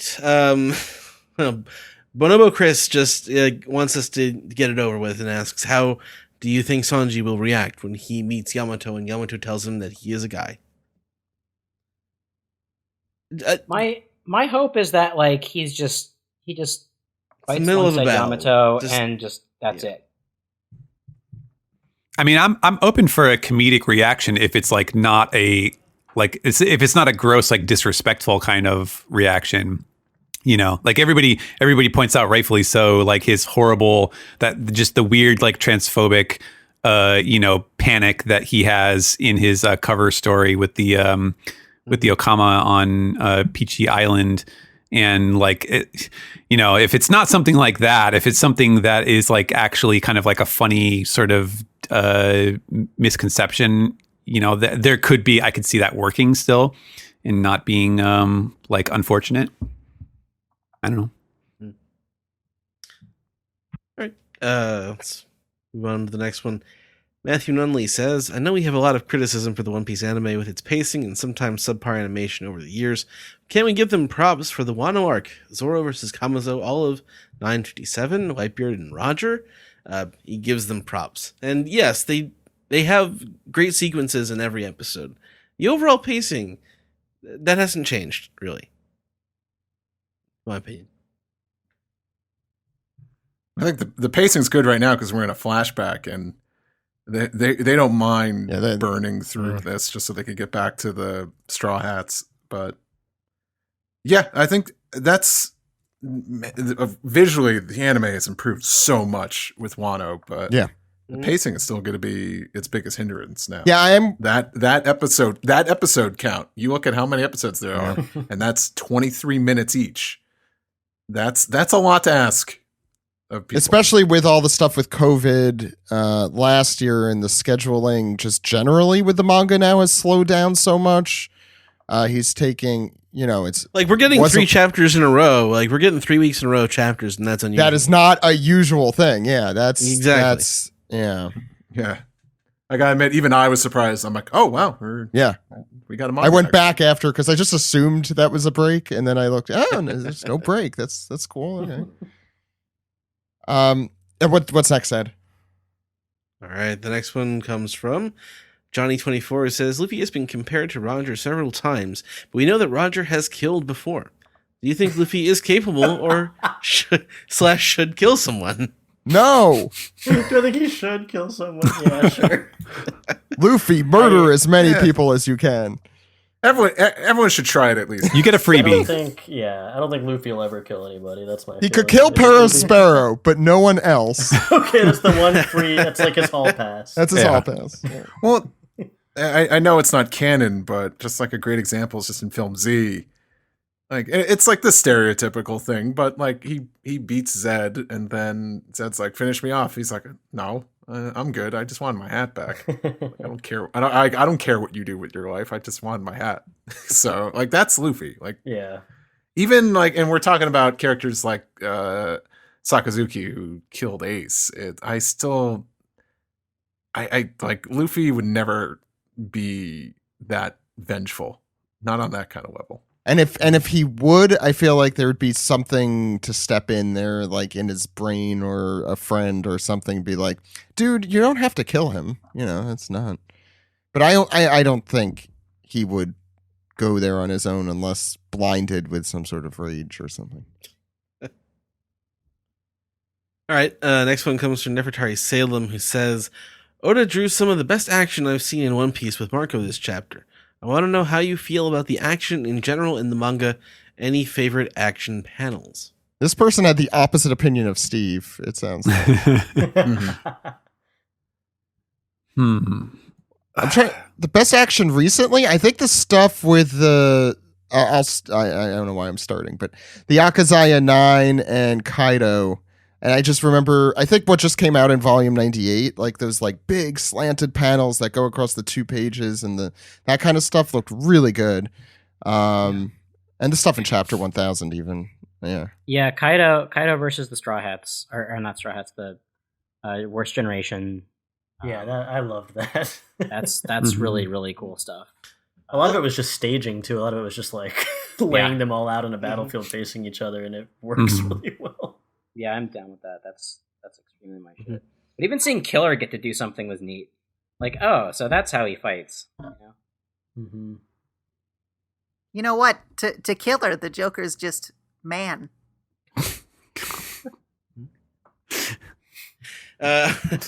Last one comes from Gabe Ruiz, who says, is Diaz Drake just stuck on being on bodyguard duty for Chopper now?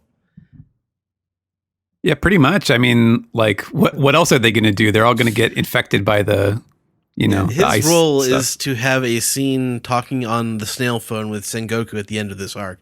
Like, that's all I'm waiting for with him. have a discussion with other Marines on the phone, and that's what you can do for me. Thank you, Drake. I mean, I'd love to see more, full dinosaur action from Drake. Oh yeah. We've had a little Dino versus Dino fight, like fighting Page 1 or something. Yeah, there was that. Speaking of cool fights, the stuff at like the very beginning of the Onigashima stuff, which I think we're almost headed into a year here in a month or two, maybe a couple more months than that. But like the stuff with the numbers and Drake and Luffy at like the very beginning was really cool.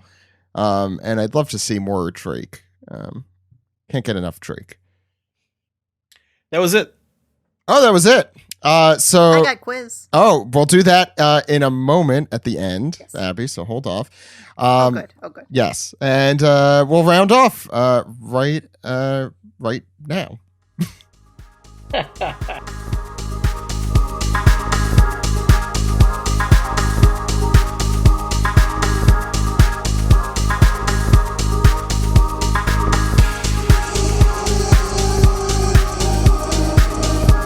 This has been the One Piece Podcast, episode 662 for March 7th, 2021. Thank you all so much for coming on. Before we go, a couple things to mention. First off, if you haven't, please check us out on Patreon at patreon.com/One Piece Podcast. Every Wednesday, we play Jackbox and be idiots, basically, for our patrons. And if you'd like to watch along with us, all you have to do is be a patron at any level, and you can watch live. We also have Forced to Watch 4 Kids. Steve, do you want to talk a little bit about that show? Absolutely. That is our bonus podcast over on Patreon, where Alex and I are reviewing every episode of the 4 Kids One Piece dub, 4 episodes at a time per episode. And we are now getting into the Arlong arc. And this is just where it all falls apart. This is where it all. So I had no idea the 4 Kids dub did that like doubling voice thing for the Fishman, and it's so weird and unnecessary. Effect. Yes, that sounds awful. It's so shit. It's so shit. Maybe this is like not where it. This arc is where it all comes apart. Yeah, it's bad. The superb Power Stone game, One Piece Grand Adventure, uses the 4 Kids dub, and Arlong's a lot of fun to play because all of his attacks he yells in that. All of the characters are fun to play because they all spam the same voice clips and interrupt themselves, and it's a very pleasant thing to listen to. Yeah, I know Alex and Steve mention it every episode, but we seriously would love to hear from some people who worked on that dub. Just not like, I think you said it very well last time. It's like, it is nice hilarious. Yeah, it's been 13 years. We're not gonna yell at you. Yeah, we're not gonna yell at you. We just want to know why. I did reach out to my friend who worked at 4Kids at the time, but she did not answer. So, and in fairness, deleting Facebook probably has not made it easy for me to keep in touch with my former classmates. I may not have even been using her real email. I think a lot of these people have just been sworn to secrecy to just never talk about this experience ever again. Like some sort of secret society. The 4Kids dub. I was looking at videos of Grand Adventure because I genuinely think you should talk about that in Force for 4Kids because it's got like all these weird, like non-canon story arcade modes and stuff. If I cared, it's interesting. If I cared more, that would be like instant like streaming material. Look, any Power Stone game is good. I think we'll wait until chronologically it shows up because I'd like to talk about Pirates Carnival too. Oh yeah. It's a lot of. I was looking at clips of like everyone's super moves, and it's funny because they're all very over the top super moves. Like Shanks crashes a ship into a village and like makes an earthquake, and then jumps down and starts punching people in the face. So, but, like, Grand Adventure, by the standards of now, that's just totally normal stuff to do that you'd have it in a panel and no one cares. Sorry. So Grand Adventure, most of that game is a remake of the building a crew and stuff. That's all exclusive to that game only, but. The fighting game aspect of it, the Power Stoniness, it's basically a remake of Grand Battle Rush. Yeah. Which is I'd say a superior game because Foxy is in it. But the Japanese version doesn't have Wapol, Vivi, Quina, or Zeph as playable characters. Which I thought it was really cool to play as Zeph, and I think they deprived me of the chance by making it America only. Anyway, you could check out the Forced to Watch 4Kids on patreon.com/OnePiece We also have our full-length One Piece Podcast Goes to Japan documentary available there for all levels, so please join us. We also have a TeePublic store. The link has been on every episode we've done on our website. It's also at the top of the site. We have some really cool shirts. Included in there is our we have Yellow Dog, also known as God Valley, That's Nuts Island, and many more, so check that out. All sorts of merch. I'm wondering if we have any new catchphrases that could be made into t-shirts. Like pineapple carrots or oh yeah, I could see that just selling like gangbusters. Wait, no, so Alec, we'll sell. I'm hearing it. I'm hearing the final catchphrase that you'll ever need for a t-shirt. I think we should do a shirt, Abby and Costello, and they're both Abby dressed in different old-timey outfits. Mrs. Boop? Hear me out. Major shake? Okay. How could let's just go around and say where people could find you. Abby, where could people oh gosh, I'm on Twitter. That's pretty much it. abbydenton.podbean.com if you want to listen to my cyberpunk audio sitcom. Any day now, I'll edit the grand finale. Any day now. Alec, did you have more? Sorry, Abby. No, that's it. Okay, Alec, where could people find you? Oh, sure. I'm on Twitter at Alec Robbins. I got a website, alec.land, and MrBoop.net has the whole Mr. Boop saga available for your perusal. I like it. He did a great audio commentary for the movie he directed a couple years ago, Ready Player One. Oh yeah, I try not to ever mention these because they are just hosted on my website. I have like illegal copies of Ready Player One and The Cobbler, where I pretend to be the director and I do my own commentary for them. Wait, you're pretending? No. Sorry, I misspoke there. I am the director of those two movies. Okay. It's called See, I'm the most gullible human being on the face of the earth, so please let me. Did you say The Cobbler, the Adam Sandler? Yeah, have you seen it? Really the most gullible human on the face of the earth? It was a pleasure to finally have. It was a pleasure to finally have Steven Spielberg on this podcast. Oh yeah, and who's the guy who directed The Cobbler? Me. It's you. But the Cobbler is insane. It is the most bad taste movie I can think of. Stephen Paul, where could people find you? You can follow me on Twitter at Translatosaurus. And this week, you can also hear me on another podcast. I guested on the Shonen Flop podcast, which is a series about where they cover each episode a different short canceled shonen manga series, mostly Shonen Jump. And I was there talking about Our Blood Oath, which was the vampire manga that I worked on for 18 chapters, and then it was gone. So we talk about it. We go into it. What could have been done better? What was bad? And it's a really cool concept for a podcast. Yeah. And they reached out to me when they were doing research for Time Paradox Ghostwriter episode, which I also translated. And I said, all right, well, I'm working on this vampire manga, come back to me in 3 months. And so sure enough, we recorded an episode about Our Blood Oath. That should be out this week. I think maybe Monday. Check that out. Stephen, Ghostwriter was about a magic microwave that would get issues of Shonen Jump from the future. Mm-hmm. Yes. I guess my question is, how could a premise like that ever be canceled?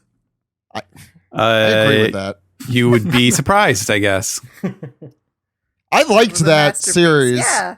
I did. Secret Diary of Desmond Pfeiffer of Shonen Jump. Yeah. I think the reason it got canceled, though, was because the guy did plagiarize, and the main guy. Yeah, he did a little plagiarism. And I had no idea. Tiny little bit of plagiarism. Yeah. You're crazy. A little bit. Just a little bit. Isn't that the whole premise of the book? Look, let's move on to the next person here. Steve, where could people find you? You could find me at steveyurko.com, on social media at Steve Yurko, Twitter, Instagram, and Twitch as well. I'll plug my Twitch channel. Oh, yeah, I saw you drawing some Beetlejuice earlier. Terribly, but I was drawing characters from memory. Oh, I saw those. Those were great. Thank you. Alex, where can people find you? Find me on Twitter at @dude!! Listen to me here on the One Piece podcast. Subscribe to Patreon. Listen to Force Watch 4Kids.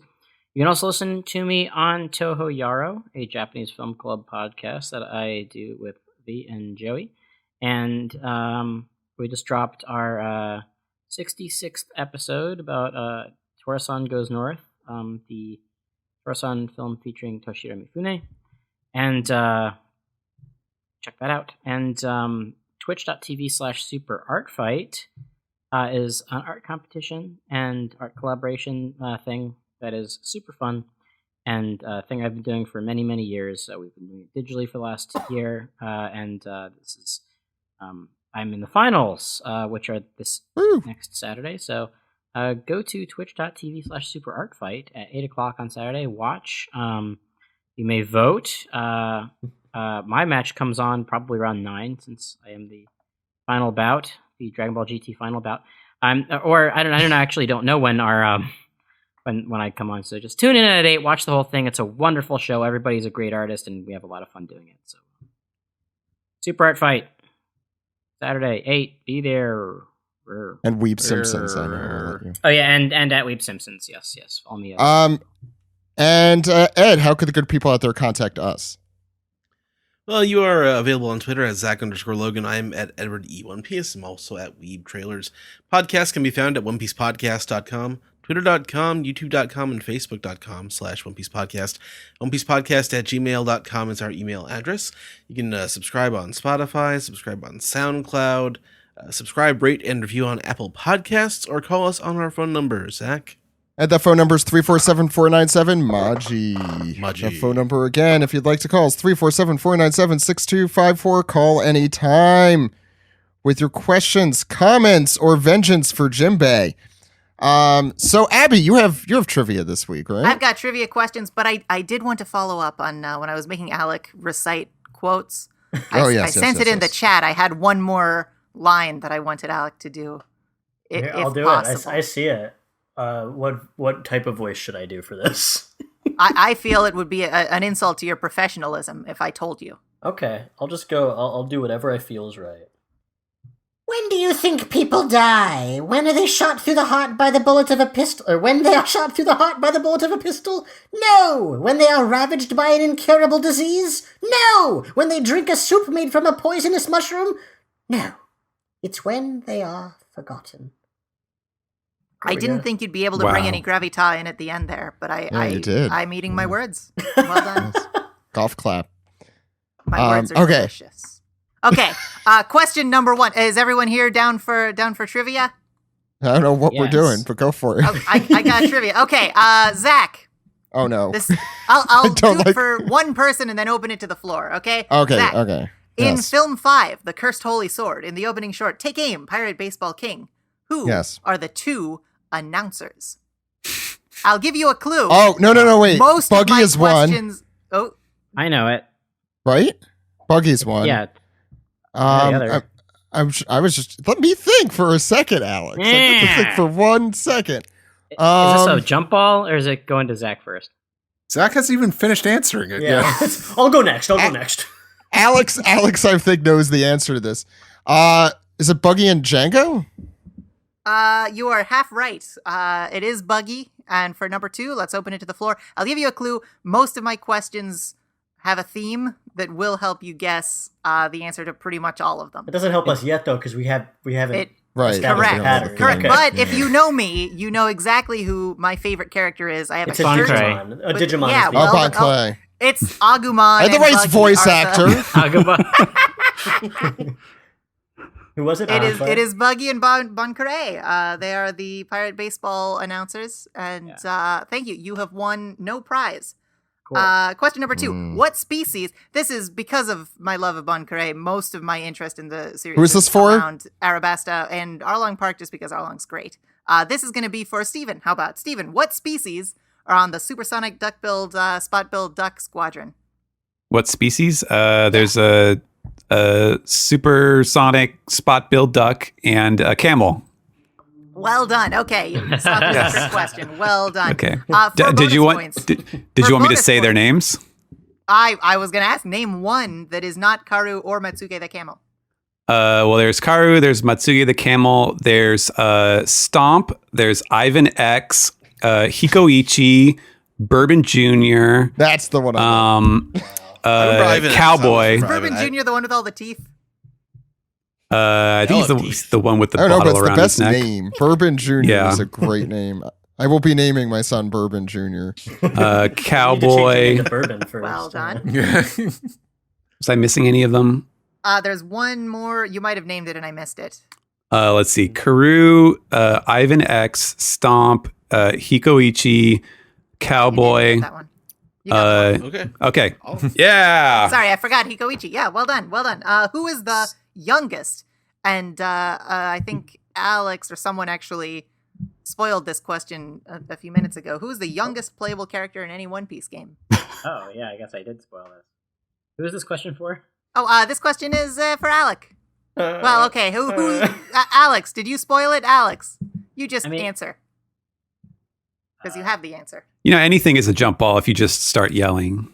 Quina is the I'm trying to think of the youngest. It is Quina. I have the Really? wiki open for it. Wait. It is Quina. That's not how we play these games, Alex. She lives in this cool ship graveyard, and it's just full of weird ghosts. Is she a ghost? It's great. Grand Adventure is a trip. She's haunted by this. There was a One Piece version. If Sanji fights a woman, he has a totally different moveset, and all of his lines are I'm falling in love. It's great. Queena's haunted by the set of stairs that murdered her the entire time. I mean, that sounds like a Japanese ghost story. Yeah, pretty much. That Sanji fights women differently. That is scary. Alec, what does Miss Golden Week's color yellow do? That's hard. I'm sorry, but I have absolutely no clue. Yeah, I guess the manga's black and white. Yeah. Open to the floor. Color yellow. Laugh. Yes. Well done. Well done. It's also the color. I would not of have piss. gotten that. Yeah, that's when we're not allowed to leave during the podcast to go to the bathroom. That's true. No. I use the color trap. Steve Yurko. On the island of Long Ring, Longland Island. Sex color trap. What is the name of the animal that looks like a horse, but it's very long? Oh. Yeah, I was gonna... Well done. Well done. Yeah. Edward, what is the name of the Long Ring, Longland Island animal that looks like a dog that's very long? Don't worry. Ducks. Well done. What is the name, Alex? What is the name of a cat that's very long on Long Ring, Longland Island? It's a cat. Okay, what about a bird? A Bird. What about a Holland Lop rabbit? Holland Lop rabbit. Very well done. Okay, Steve, you seem disappointed. Here, I'll give you. Bartolomeo wears very loud patterns. In his introductory short, what pattern pants did he have? In his introductory short? In his introductory arc, like what was he wearing when we were introduced to him in Dressrosa? You mean Dressrosa? Okay. Yeah. Bonus points for no. color. Well, it's a mix of like yellow and magenta, I think, or maybe orange. It's yellow and magenta. Okay, the pattern. I don't know the pattern. Was it checkered? Zach. Argyle? I'll just guess. Is it Argyle? Practically, it's a checker pattern. It's close enough that I'll give it to you. Oh yeah, it's kind of like diamonds. Yeah. Okay. Yeah. I got it. The Hito no Mi model human. Who haven't I done? Alec, I'll give you a real one. Okay, cool. The Hito no Mi model human, Tony Chopper's Devil Fruit, did not look like a fruit. What did it look like? Damn it! This is a totally fair question. I should be able to totally surmise the answer. I don't have it. No, this was in a magazine, right? Yeah. It's cheating. Oh, they don't show it? Oh, okay. So no, not in the manga. Mostly info drawn from the wiki. Okay, it looked. But I think you could guess it if you remember his backstory, it is Alec. close to his backstory. What food is really important in Chopper's backstory? I think that's the question. I feel like they did mention this in the comic. I feel like it comes up. I don't remember though. I'm gonna embarrass myself. It looked like a Super Mario mushroom. Oh, okay. There we go. Same color. This is in the manga, I think. I think they definitely talk about it. But yeah, Mario mushroom. Well, he had the mushroom that poisoned Hero Luke. So that's the only connection. Yeah. So he gets to eat a fruit that also reminds him of that. The human fruit model plumber. Yeah, there we go. I mean, it does stand to reason that a mushroom would make you look like a person, since it makes Mario look like a bigger person. Model That's true. So that's what would happen if a human ate the human fruit? They'd just be a giant person. Well, maybe Big Mario is his monster point. Alex and Alec would turn into Steve if they ate that fruit. That's how that would work. That's true. When Oda said it would make you ascend, he meant like physically you'd rise up into the sky. Like a phoenix, like a Marco. Yes. Okay, Steven, I feel like you have an advantage here. And Alec, you were saying you don't really know the exterior material stuff. So I'm going to ask Alex, the greatest One Piece character, who I don't even need to say by name. Django. Partly because they have so many names. Has 2 image songs. Can you name either of them? Yeah. Shit. Yeah, well, "Oh Come My Way" is the first one. Yes. The other image song is for like the big. They did 40. I think they did 40. However many prefectures there are in Japan, they did as many image songs as there are. And he has one for which you'll never. This one's cheap. I was counting on. It's about a dessert from that region. I don't remember what the fuck the song was, but it's a great song. Anyone else want to give a stab? It's a hard one. What's it called? Got me. It's Mori no Miyaku no 1 March. Never would have gotten that in a million years. Miyako, incidentally, the name of one of my favorite Digimon characters. May she rest in peace. Oh, I'm sorry. Well, spoilers. No, she's still alive. Oh, okay, it's good. Just not a series anyone likes. That is not true. They brought them back in Digimon Tri, and they were dead the whole time in like cryogenic sleep chambers. Like Huina and the set of stairs that haunt her. Yes. Is she like a season 2 character? She is. She's Yoli was her name in the. Oh yeah, I remember a friend saying like, "Hey, so it's more Tri episodes. I don't know where the season 2 cast is," and I'm like, "Yeah, what gives?" Yeah, it's just like they were underground asleep, and it's never really explained why. Yeah, it's really not a. I could complain about Tri for a whole podcast, and will. You want to talk about bad pacing in a Toei show? Oh, fair. Steve. Hi. The best One Piece character, Bon Kure. What bounty did Bon Kure have after the Baroque Works arc? No, I'm not going to answer this shit. Sam's not here. Yeah, not that you don't know it. I have all of this information tattooed on the inside of my hands just in case I have to refer to it. I cannot wait to meet you, Abby. In a One Piece trivia-based situation. 75 million berries. 32 million. Oh, Steve, but I appreciate that you upsold them. Yeah, that's nice. Yeah. 500 billion berries. I've made a point of having this stuff on my person at all times. A while ago, I was at the bank picking up some money, and a robber came in with a gun, and he had a hostage situation, and he only let hostages go if they could answer One Piece trivia. And that's kind of it's a similar sort of situation to what I'm trying to create here, where everyone's Abby, desperate. I asked you not to tell people about me robbing that bank. So for the listeners, listening to our podcast is preparing you for the real world. That's true. Where you will get kidnapped by a Jigsaw and forced to answer One Piece trivia questions. One Piece. Jigsaw's a huge One Piece fan. We'll have him on one day. He's hard to book. It'll be our last episode. Yes, it'll be our last. Yes. Zach, in life, you read the manga One Piece, but if you want to stay in One Piece, you'll have to. I knew where you were going. Riddle. That was very good. What is the name of the annual Dangerous High Tide at Water 7? Aqua Laguna. Yeah, well done. Yeah. I have one last quiz question. I'm going to give it to Alec because I feel I've poorly served Alec this episode. Well, let me give you the scores. Yeah. Oh, I want to give the scores. Yeah, Abby, I've been trying my best to keep score for a game that is very difficult to keep score for. So currently, Alex is winning with 5. I have 4. Steven has 3. Steve has 3. Ed has 1. Alec does not have any points. That's fine. I want to be very clear. No, it is about the points.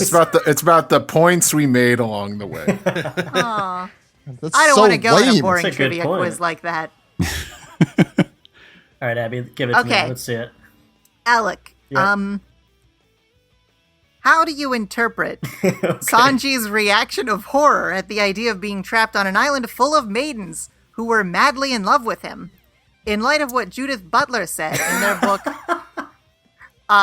Gender Trouble, Feminism, and the Subversion of Identity? Quote, the effect of gender is produced through the stylization of the body and hence must be understood as the mundane way in which bodily gestures, movements, and styles of various kinds constitute the illusion of an abiding gendered self. This formulation moves the conception of gender off the ground of a substantial model of identity to one that requires a conception of gender as a constituted social temporality. Yes. This episode rules. You answered wisely. Absolutely. Agreed. How many points does Alec get for that, Abby? I think that brings me up to 15. 9. Yeah. 10 points to Gryffindor, just as long as we're being hideously transparent.